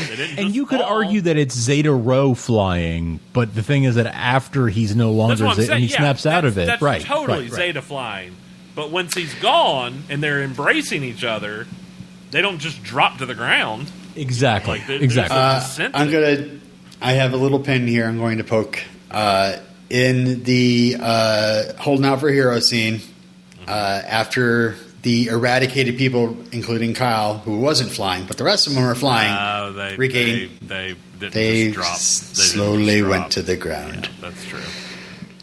I forgot. But I will tell you, the Jordan. This is going to be sound weird, but the Jordan Jonathan shot reminds me of Smallville when Clark and Lois like hover in the barn. Yeah, and it does seem like Lois isn't exactly hanging off of him. She's got her feet on his feet, though. Yeah. Oh, that's true. Yeah. Never mind. I take that back. Dang it, Robin! You took my one thing I I loved so much about this episode, but that was something I really was excited about, and that wasn't a pin. You bazookaed it. I'm sorry. Oh man. Yeah, you. You explained it away. Dang it. Let's move on to how they take Edge down. It is basically hammer time, but we get that awesome mine explosion shot, and then we have John Henry in space losing power, and I don't know. I was like, are they killing him off? And then they did the flashback moments for him, and I'm sure I'm going to be the only person like meh about it, but to me, I was like, we just did this with Jordan. Like, can you guys pull a different trick out to kind of make us feel emotional about John Henry on the edge of death? Sure. I just felt like even just quietly falling, that would have been emotional, or just not even quietly with the score. Go ahead, Frank. There's more to it than that, because yes, it was meant to make you feel emotional because is he dying, but also it was to set up the ending. It's to remind us. Yeah, exactly. This is the point I texted Robin, and Robin was like, I loved that. And I said, there's 20 minutes left. And Robin goes, what? I had no idea. I said, that was all a very nice, neat little bow. There's 20 minutes left. Yeah. Or really, I guess 10, or 12 with the commercials. But I was 20 with commercials. It was 7:40 or 8:40, and Rob was like, that was great. I was like, there's still half the episode left. Superman does save him. It's nice and everything, but then we realize that Morgan Edge Talrow has returned to his body somehow, and it again is like, all I wanted was a family cow, and I'm like, you had one. I was your brother. And that's the last we see of him. Yeah. That's it. He's done. That is a series wrap. Well, here's the thing. So you're going to have the Superman speech happening over a montage of cleaning up the town and everything. Why didn't we have a montage of what was happening to them at the same time? Yeah. Him and Larr. Yeah. Because we got that really weird shot of Larr up against the glass. Yeah, as if she knew it was all over. Knowing that they failed, hearing or whatever, but knowing that it didn't work, that the plan didn't work. Show me them being locked up in Belle Reve or whatever. Like, let me see that. Phantom Zone or something. I don't know. It just seems like an odd. Was it an editing choice? Like, was it cut for time? Like, I can't imagine that they didn't write an ending to that story other than him just saying, "I wanted a family. You had one. You had one. Boom. The end." Like, I just can't imagine that it was written that way. You effed that up, mother effer. And to me, it's just like, I thought he was gone. I actually felt a little bit emotional about Morgan Edge for once when he is in front of the sun. Because he looked. I said several episodes back after I think we finally got inside his fortress and saw the way Zeta treated him. Well, it was when Clark was under the rays, getting hit by everything, and he was kind of looked pensive about the whole thing. He was, almost like he regretted what was happening, that his role that he played in it, because there is an element of, I won't say humanity, but I guess. Obviously, we saw the things he did as a child once he landed on Earth, but we also saw how he was treated, nature versus nurture and all that. But he didn't want to fall in line with his dad's wishes so much that he did everything his dad wanted, or else he would have become the Eradicator to begin with. I mean, the whole thing was circumventing Zeta's demands so that he could still prosper and still have this family, Not because that was one of the first thing. Am I the only one? I mean, that's what he says to his dad. He's like, "Is anybody else here?" And his dad lies to him and says, or he doesn't know. Well, no, he did know. He did know because he says he lied it from him. So he lied. So he didn't want to lose himself. Yeah. I straight up felt for him in that moment when he was landing there in the midst of the quarry. Even in that one line that he had. And I don't know. The fact that they then eradicate this person. I mean, I thought the character, at least the Tal Rowe character, it was gone, dead, and now he's back. And I thought it was like once you've been eradicated, like even just like once you've been eradicated, there's a time limit before you're completely eradicated. But I would think if you actually were the eradicator, you might be.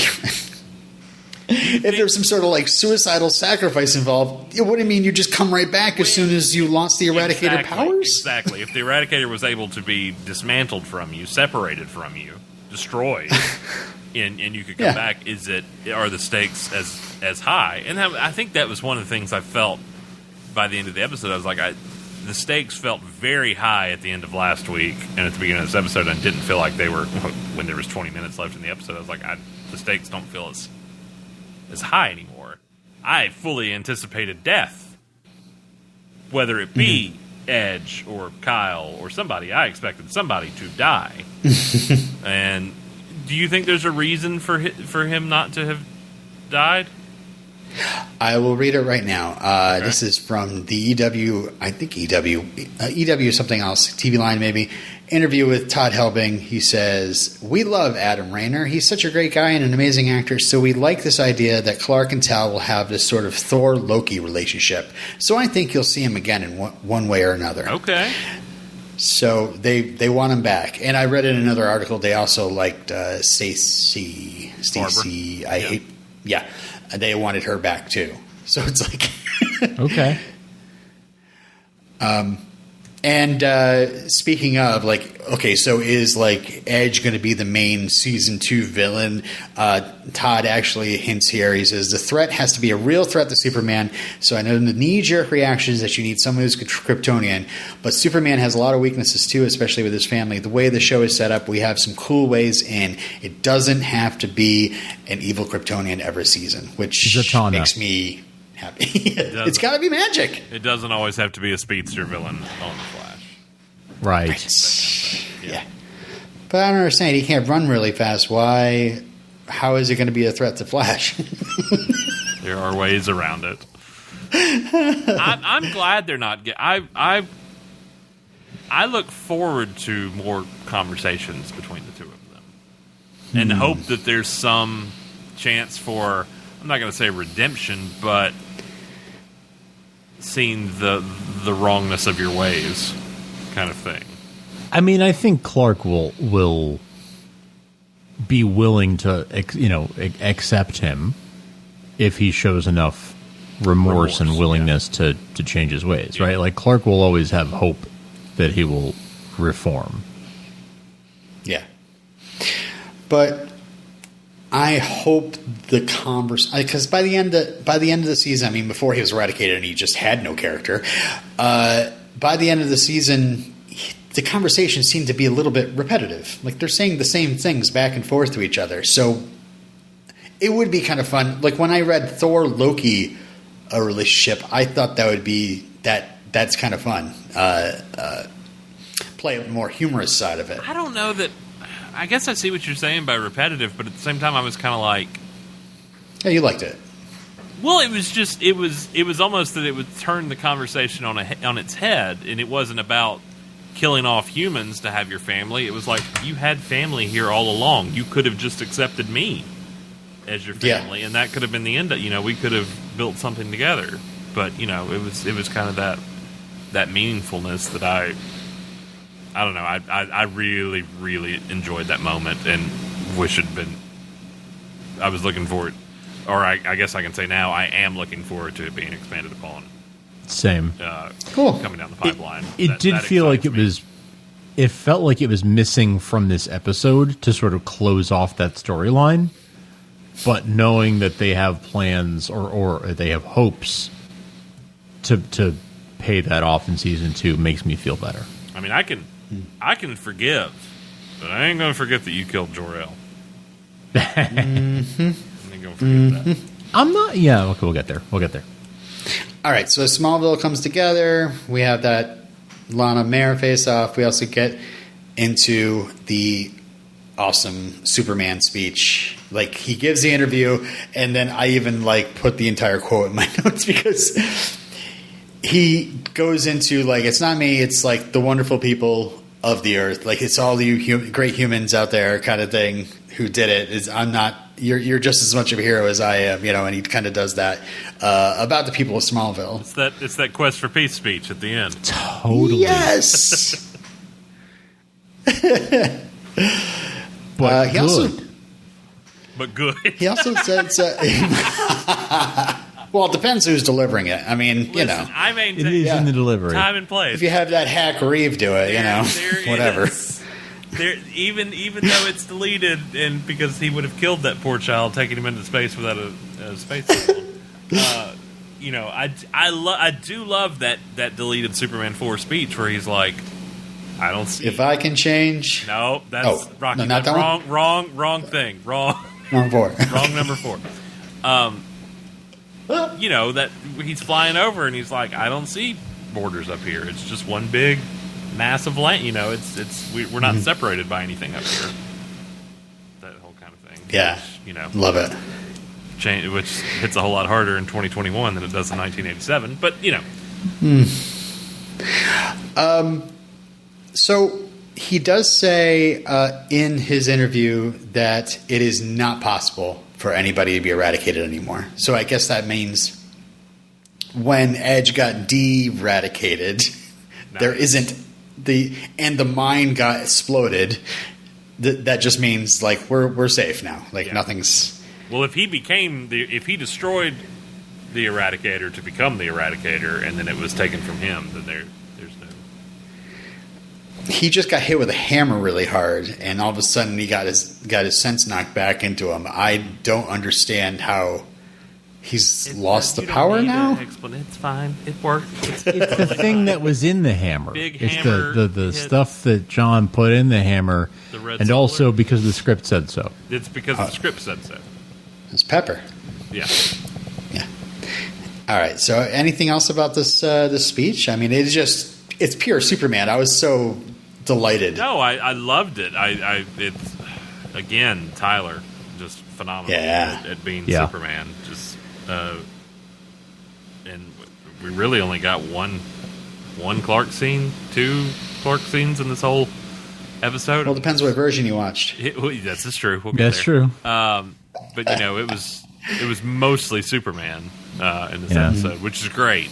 It was fantastic. The show's called Superman Lois. I don't know if you know this. The show's called Superman Lois. Does he have to wear the cape all the time? The tights, really? But giving that exclusive to Beppo, and Lois being there, and he hesitates. You see that he whether or not to reveal so much about Edge, and he kind of holds back, and he looks at her, and she yes, he leans on her for the support, and she tells him to go ahead and do it, with that nod, and he offers that up, and at the risk of becoming public enemy number 1, almost. Right. Becoming, Edge was a Kryptonian, and I only recently discovered this, but he was wanting to hurt people, wanting to turn humans into I didn't even know her. I was out of town with her. That happened, I love that Clark and Lois are half owners of the Gazette now. Yeah. And no, but really though, I love that they're like investing in it, and that Lois was able to talk Beppo out of selling. And do you think Clark will go back to working, like will work at the Gazette next season, go back to being a journalist alongside Lois? Because he hasn't had a job really. Like he did he coached football for a bit, but do you think that's he needs a that was volunteer coaching, right? He needs a job. He needs some kind of an alibi. Lois tells John, "I wish you'd stay so we could get the farm up and running. We hadn't really had time to get the farm up and running because as soon as we got here, everything bad." I want to see Clark farming next season. I don't understand. True. I mean, I understand True. why we really didn't get to see it this season because, again, they showed up and stuff hit the fan. But I want to see that back 40, that Ben Hubbard property up against. I want to see that getting plowed. I want to see some actual corn. Lots of corn. Lots of corn. Let's go. We had that one scene of them getting ready for the Harvest Festival, and that was it. Like I want to see Tyler on a tractor out there doing some work. Maybe the Harvest Festival happens at, when we harvest, so therefore now it, throughout all the rest of the season, it was not time for things to be growing and Maybe stuff. the real Harvest Festival was the Harvest Festival we made along the way. Boys. Boy. All right. So speaking of all right now, like what a great song to Good cut. have the girls start with. I want you to cut the music. I want you to cut it hard. I want you to Yeah. cut it hard. Everything's all right now. That is some pricey licensed music for the CW. Well, That was I heard it was free. Well, That was some- you say that, but I didn't remember it until the second viewing today. That was actually in one of the first promos for the Was series. Do you remember? Like the second trailer we got was set to that. Nice. I didn't even remember that. It I'm was. surprised Supernatural let them use it. Just seems like a song that would be on Supernatural. But, another show from Kansas originally. I like that the barbecue starts up with just a close-up of a beer being cracked open and the foam coming all out. Kid and, And and just- Sinclair. And then immediately to the ribs. Yeah. Oh. Victory ribs. Victory Like- ribs. Victory ribs. They knew what we wanted. Yeah. They knew, and I got every time I'm so hungry, I'm so thirsty. I mean, I see cans of alcohol called beer being passed around. The label says beer on it, and there's other people holding bottles that just say ale. But that makes me thirsty just seeing that foam come out. Just wait till you see the soda cola.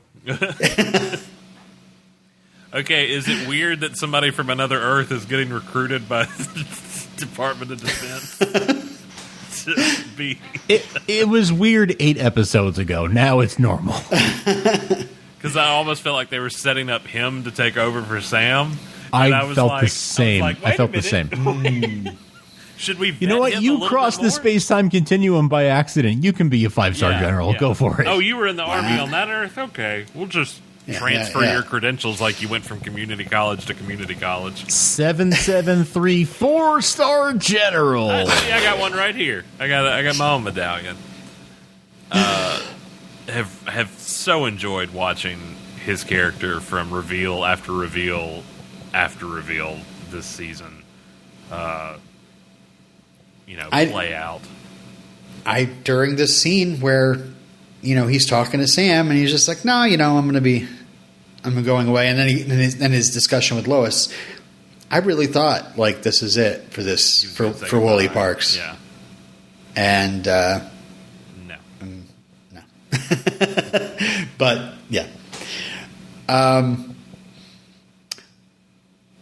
I had a problem with the barbecue because they were using that ball toss game and there was no cornhole, and I'm like, this is a barbecue, right? There's got to be some cornhole.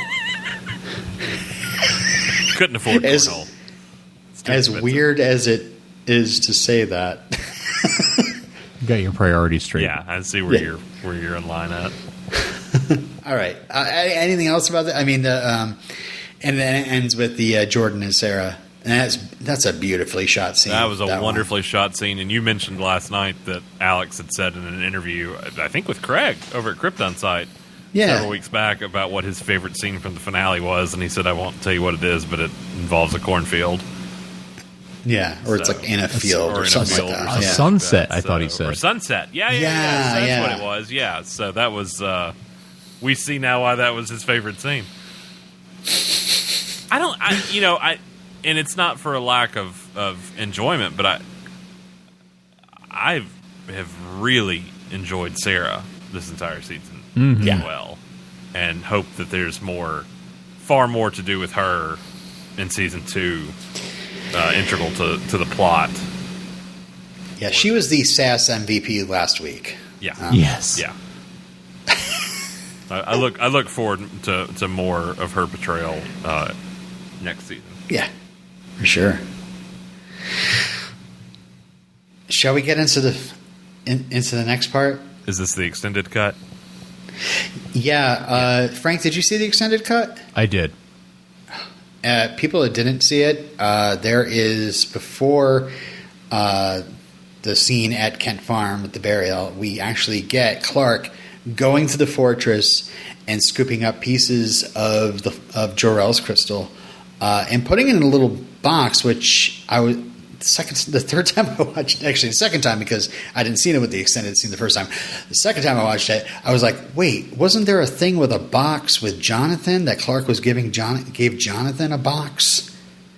And I was wondering, is that the same box? Martha's box? Yeah, but I don't think it was.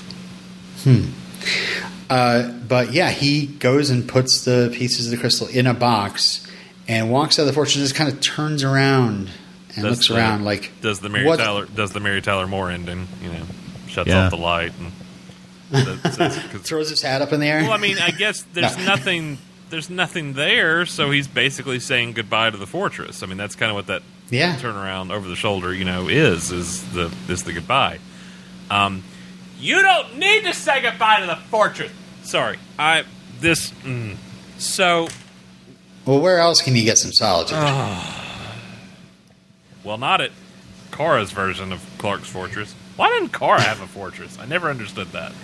They literally gave Rain a fortress on that show, and even Kara didn't get her own fortress. She just had to. It was in the Amazon. It was a tough commute. She just had to Bogart. Clark's.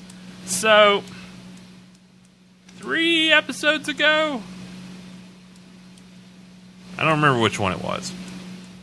But it was at some point with a flashback at Edge's fortress where he's talking to Zeta. And they're talking about... Well, Jor-El even says it in the episode before he gets destroyed, that Zeta has Laura's crystal. Or that they have Laura's crystal. Like the whole... And I said on the show, I said that we're building toward Laura it being implemented in the fortress, which is something we haven't had before. The destruction of Jor-El's crystal means that is done, but now Clark's going to have this relationship with his... Where was that? Why did you bring up the fact that the crystal existed if you're not going to do anything with it? Clearly they're saving a lot of stuff for season 2. I guess, but why would... The emotional payoff for that seemed so much stronger I assume to me. that if you... Sorry, go ahead. No, you're fine. I'm just going to complain. I'm not complaining. But I thought she was in the Eradicator, and that's how she possessed Lana. And so if the Eradicator and all the crystals everywhere seem to be destroyed, there's no possible way for her to be in the fortress anyway. Or did they say... Two different things. There was an actual crystal. There's a physical crystal, just like Jor-El's crystal.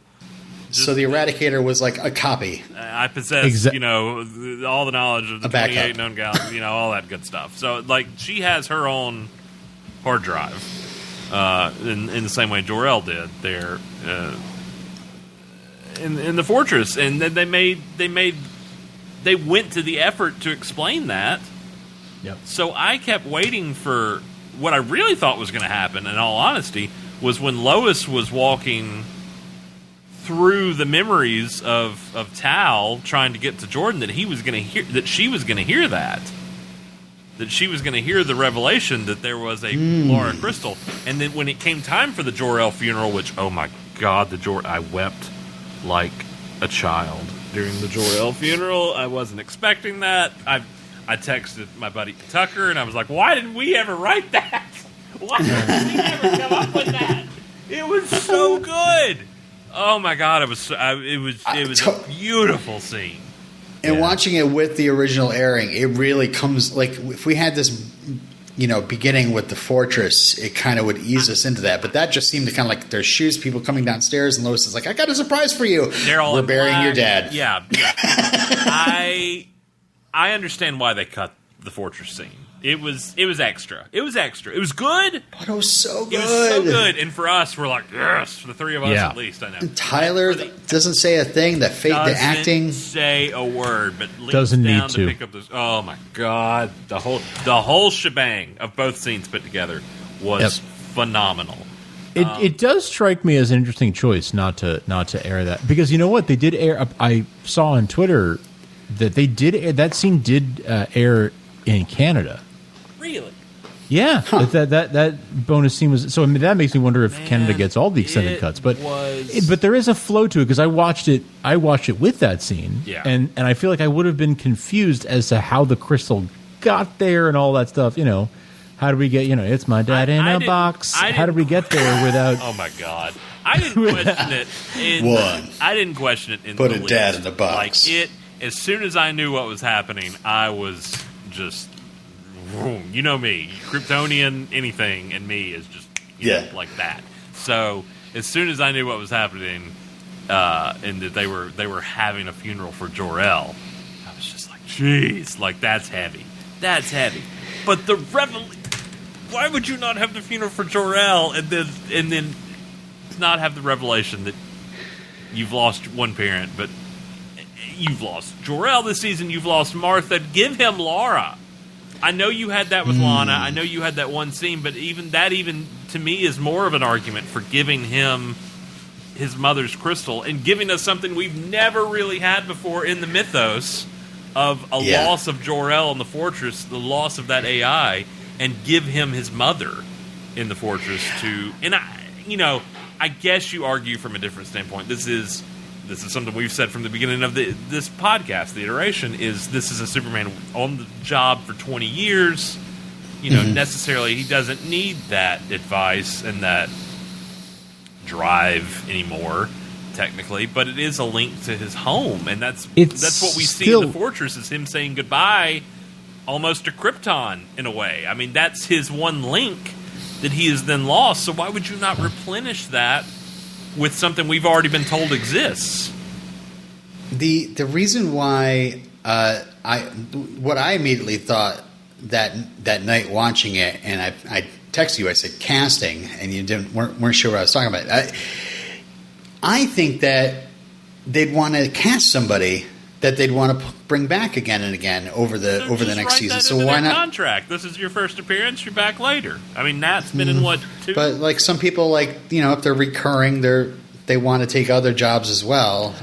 I'm going to say you can't guarantee I need you at certain times of next season. Sorry, Frank. I'm going to say that's a COVID thing. That maybe they were not able to bring somebody in now with and contract them through. You think they want to legacy it? Well, I would think that they want to do some casting or something, yeah, but I would think that they couldn't fly somebody, think of the quarantine time that might be required and all of that to get them to Canada. And it's time to bring Kristen in. I don't think that it all comes back to Lana. I disagree. I feel like it was just a misstep. I think that I hope if they don't do anything with it next season, it was a huge misstep. But I think it was and probably a cut for time thing. But we didn't even really have to see it. Like if Lois had heard it, and there had just been a handoff of the crystal in his hand, that knowledge that there's more to come would have been more than enough for me. I didn't even have to see the physical embodiment of his mother at the fortress. Like I just that hope.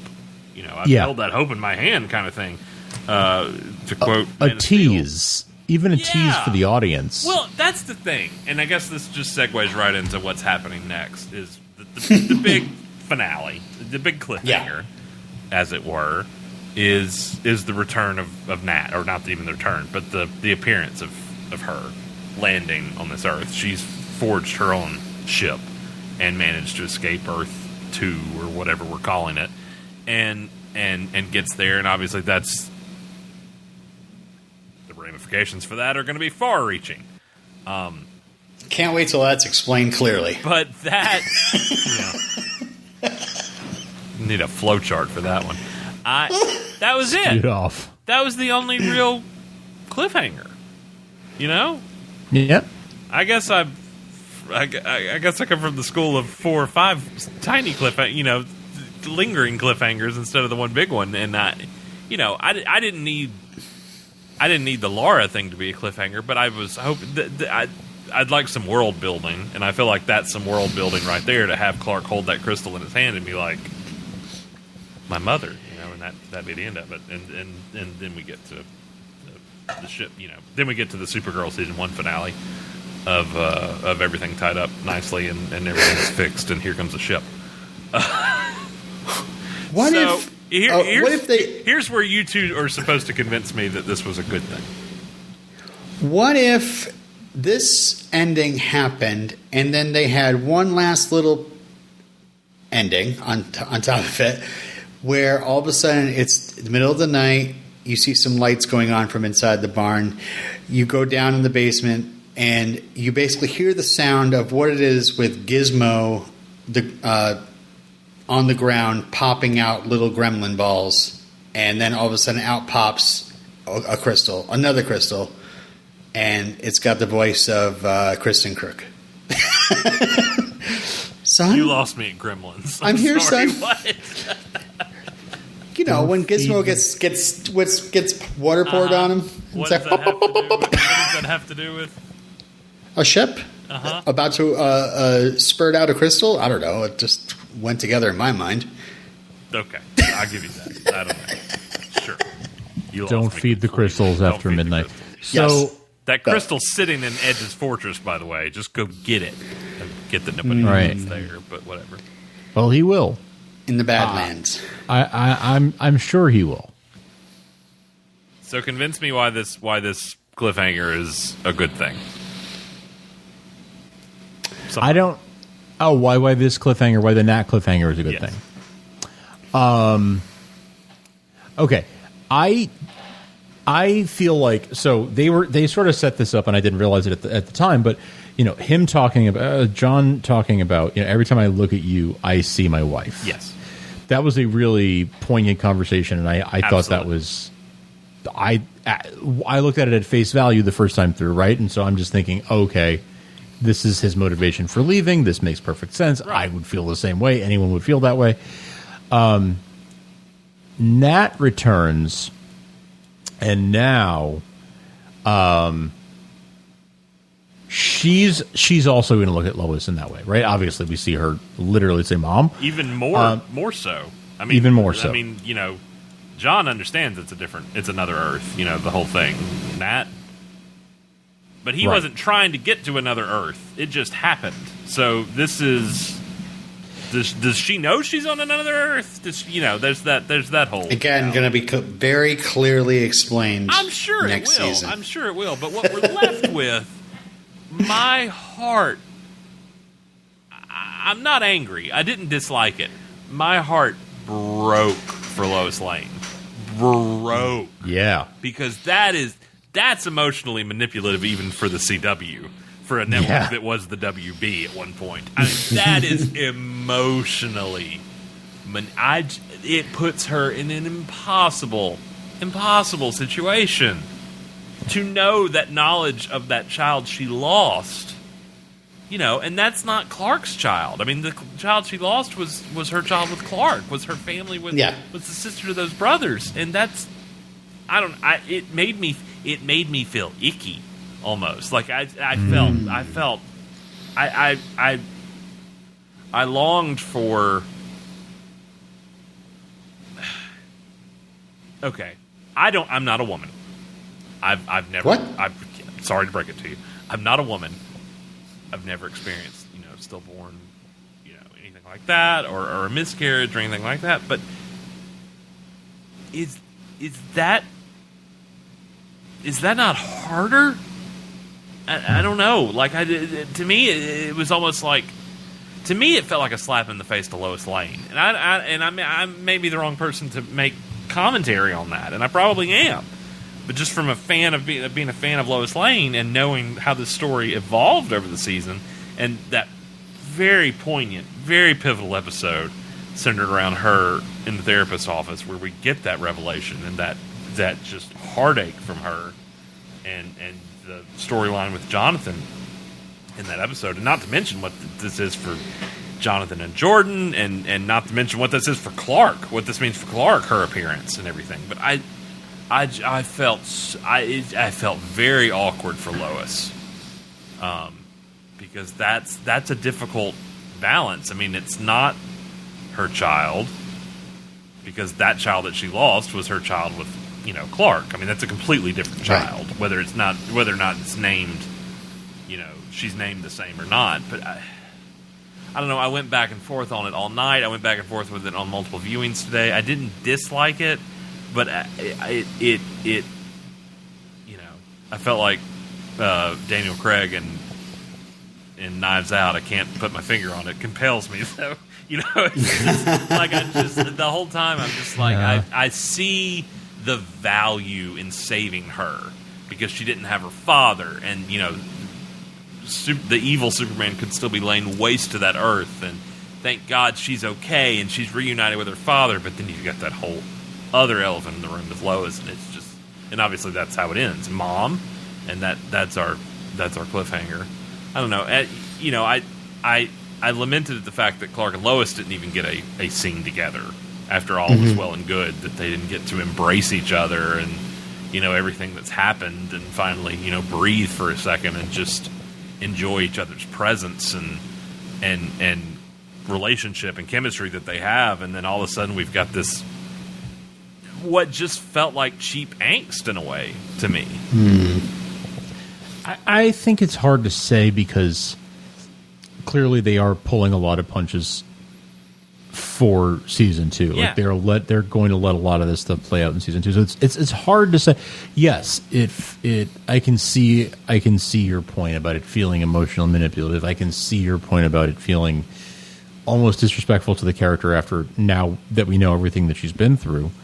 But I think it comes off that way to us with the knowledge we have, but I can't shake the feeling that in season 2, sort of all will be explored, more will be explained, not all, but more will be explained, and in retrospect, we won't have the same feeling about it that we have now. But I do understand where you're coming from on that.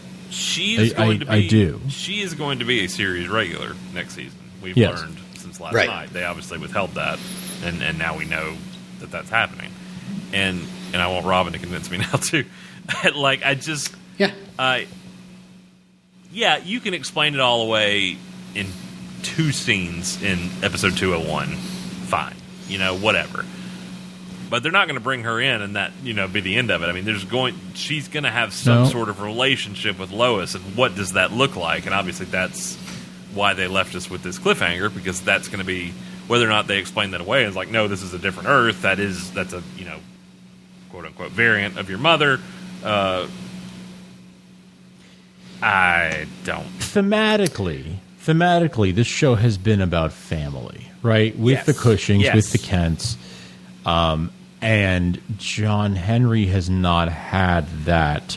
He's had it in the way that he pines for the family he lost, but he hasn't experienced it firsthand. What if they were to try to tell a story of 2 families coming together? Because in a sort of modern family way, in a non-traditional way, this Lois is not Nat's mother, but what if she were to be sort of a mother figure to her?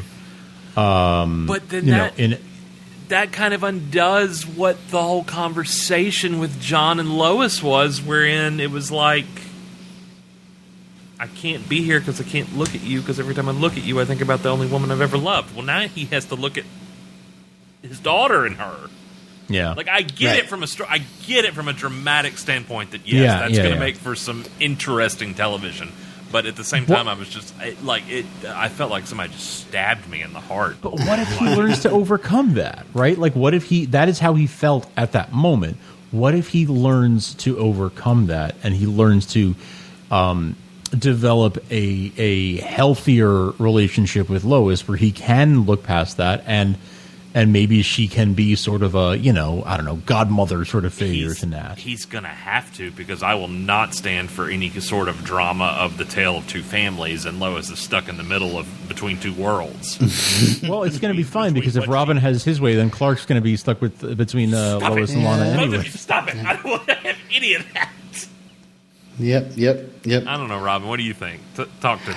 Red Kryptonite is really going to play a big role in season 2, and everybody's going to lose their inhibitions, and then all of a sudden, you know, then there's going to be the aftermath where you're going to be like, well, that was weird, but it did kind of feel right, didn't it? Boys. Boys. All right, let me just say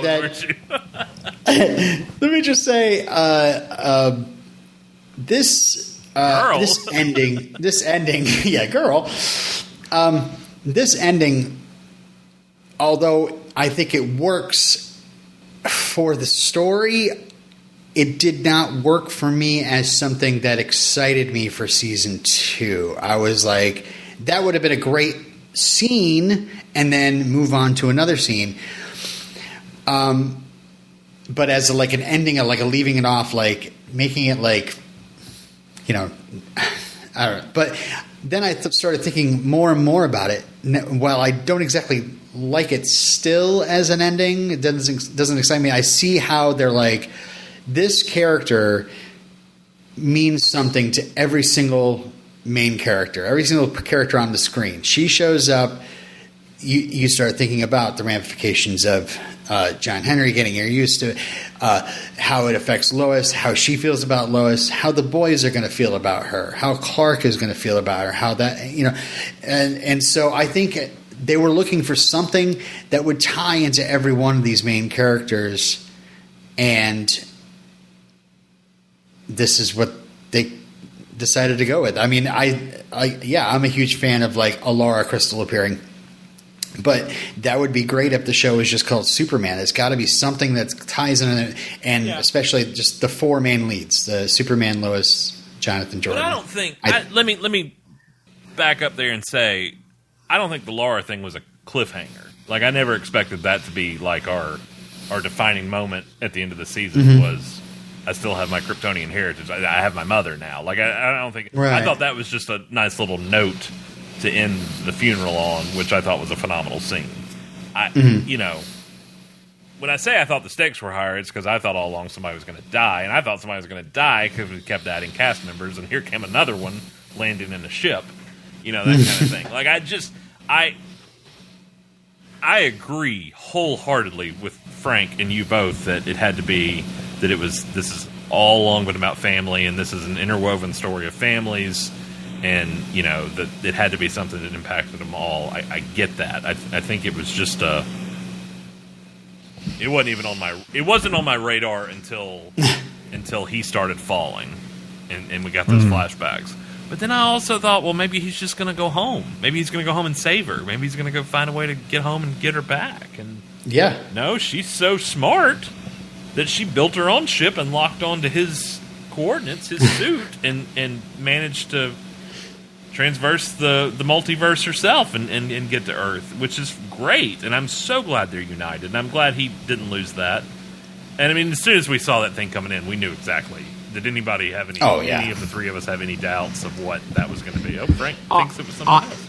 I was just distracted by the markings on her ship, and I was trying to figure out what that meant. What does it mean? I put it out on Twitter. I don't see anybody has figured it out yet.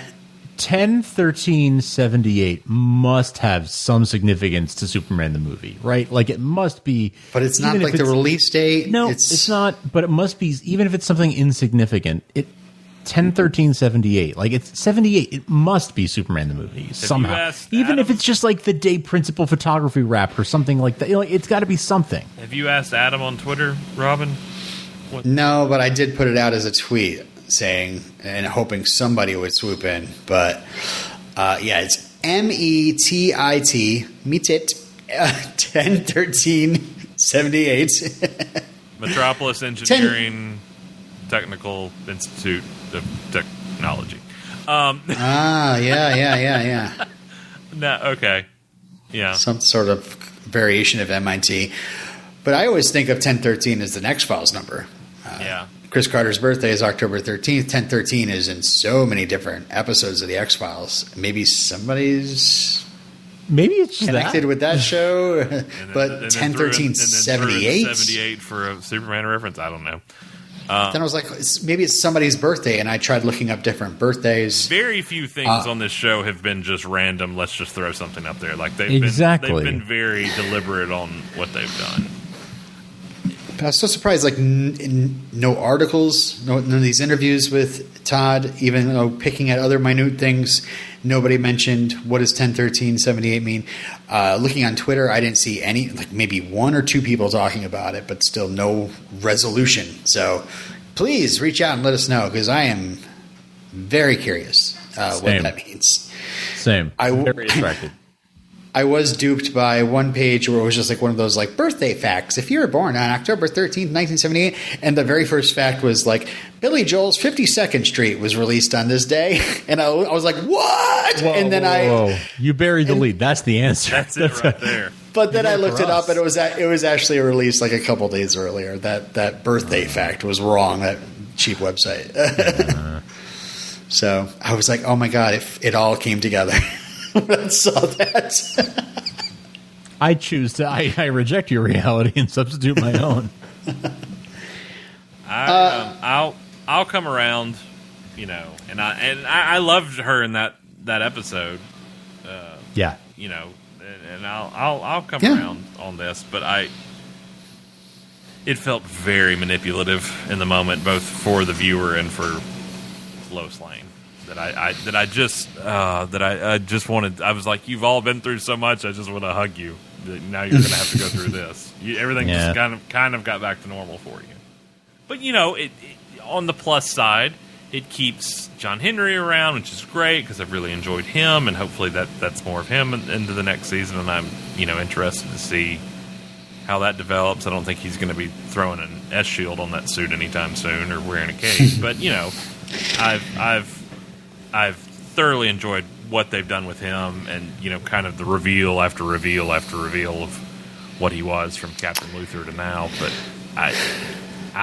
it left me feeling very awkward in those final moments of the finale.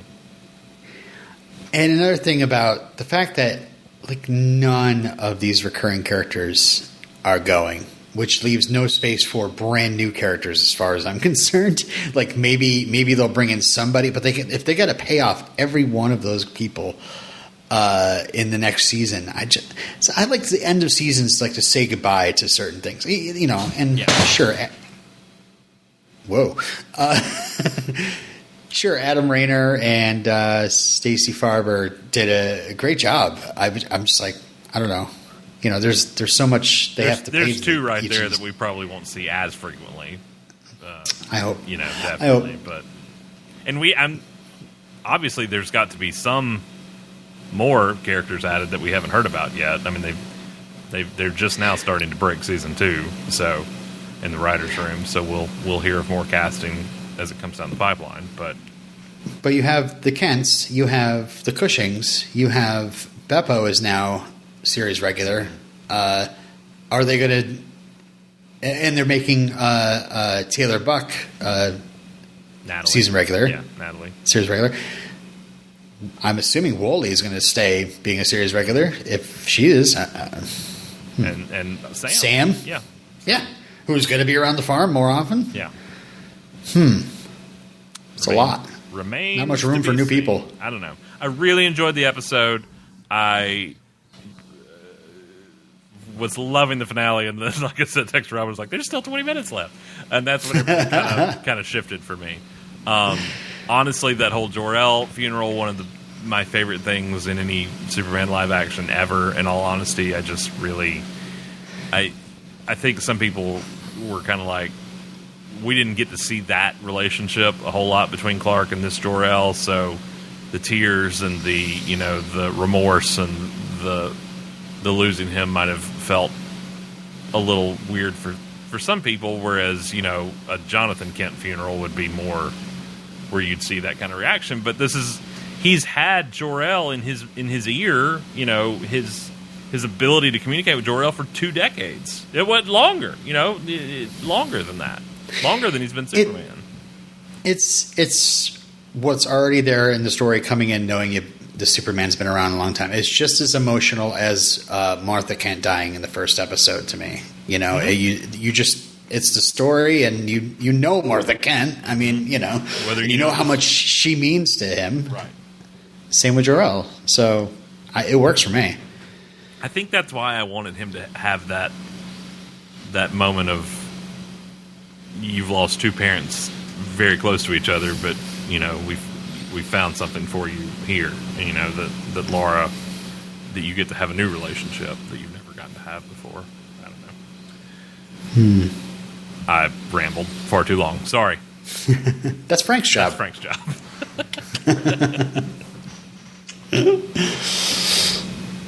But we loved it.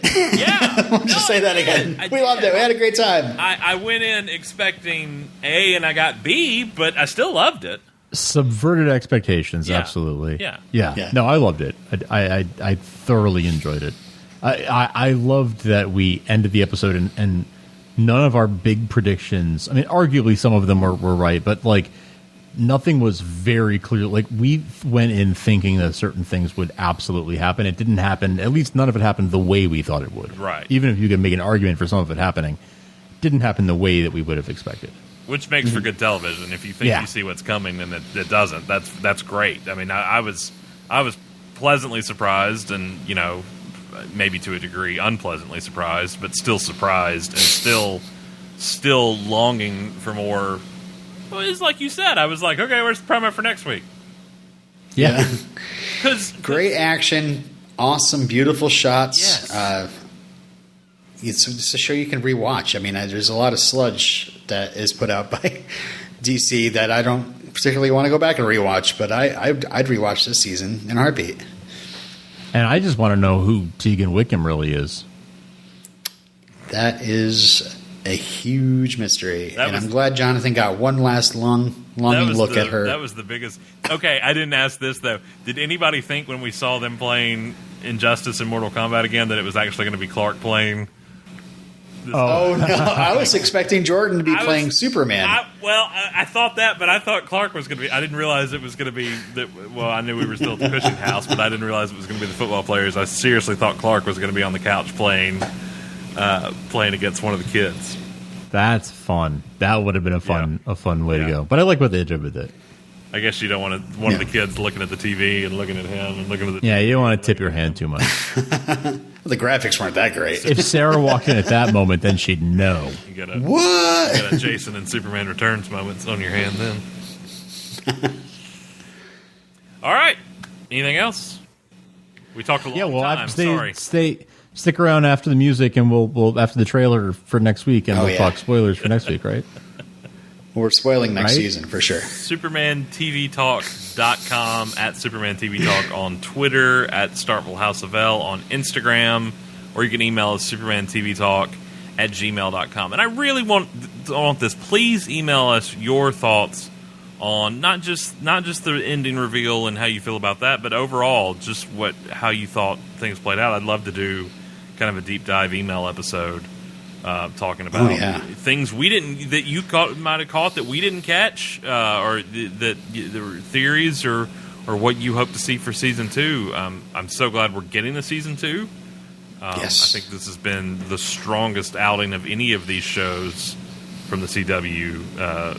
Definitely this first season, and I'm just glad we get to play more in this universe with these characters moving forward, and that the three of us get to talk about it because. You know me, what more do I love to talk about than Superman? Agreed. Anything else?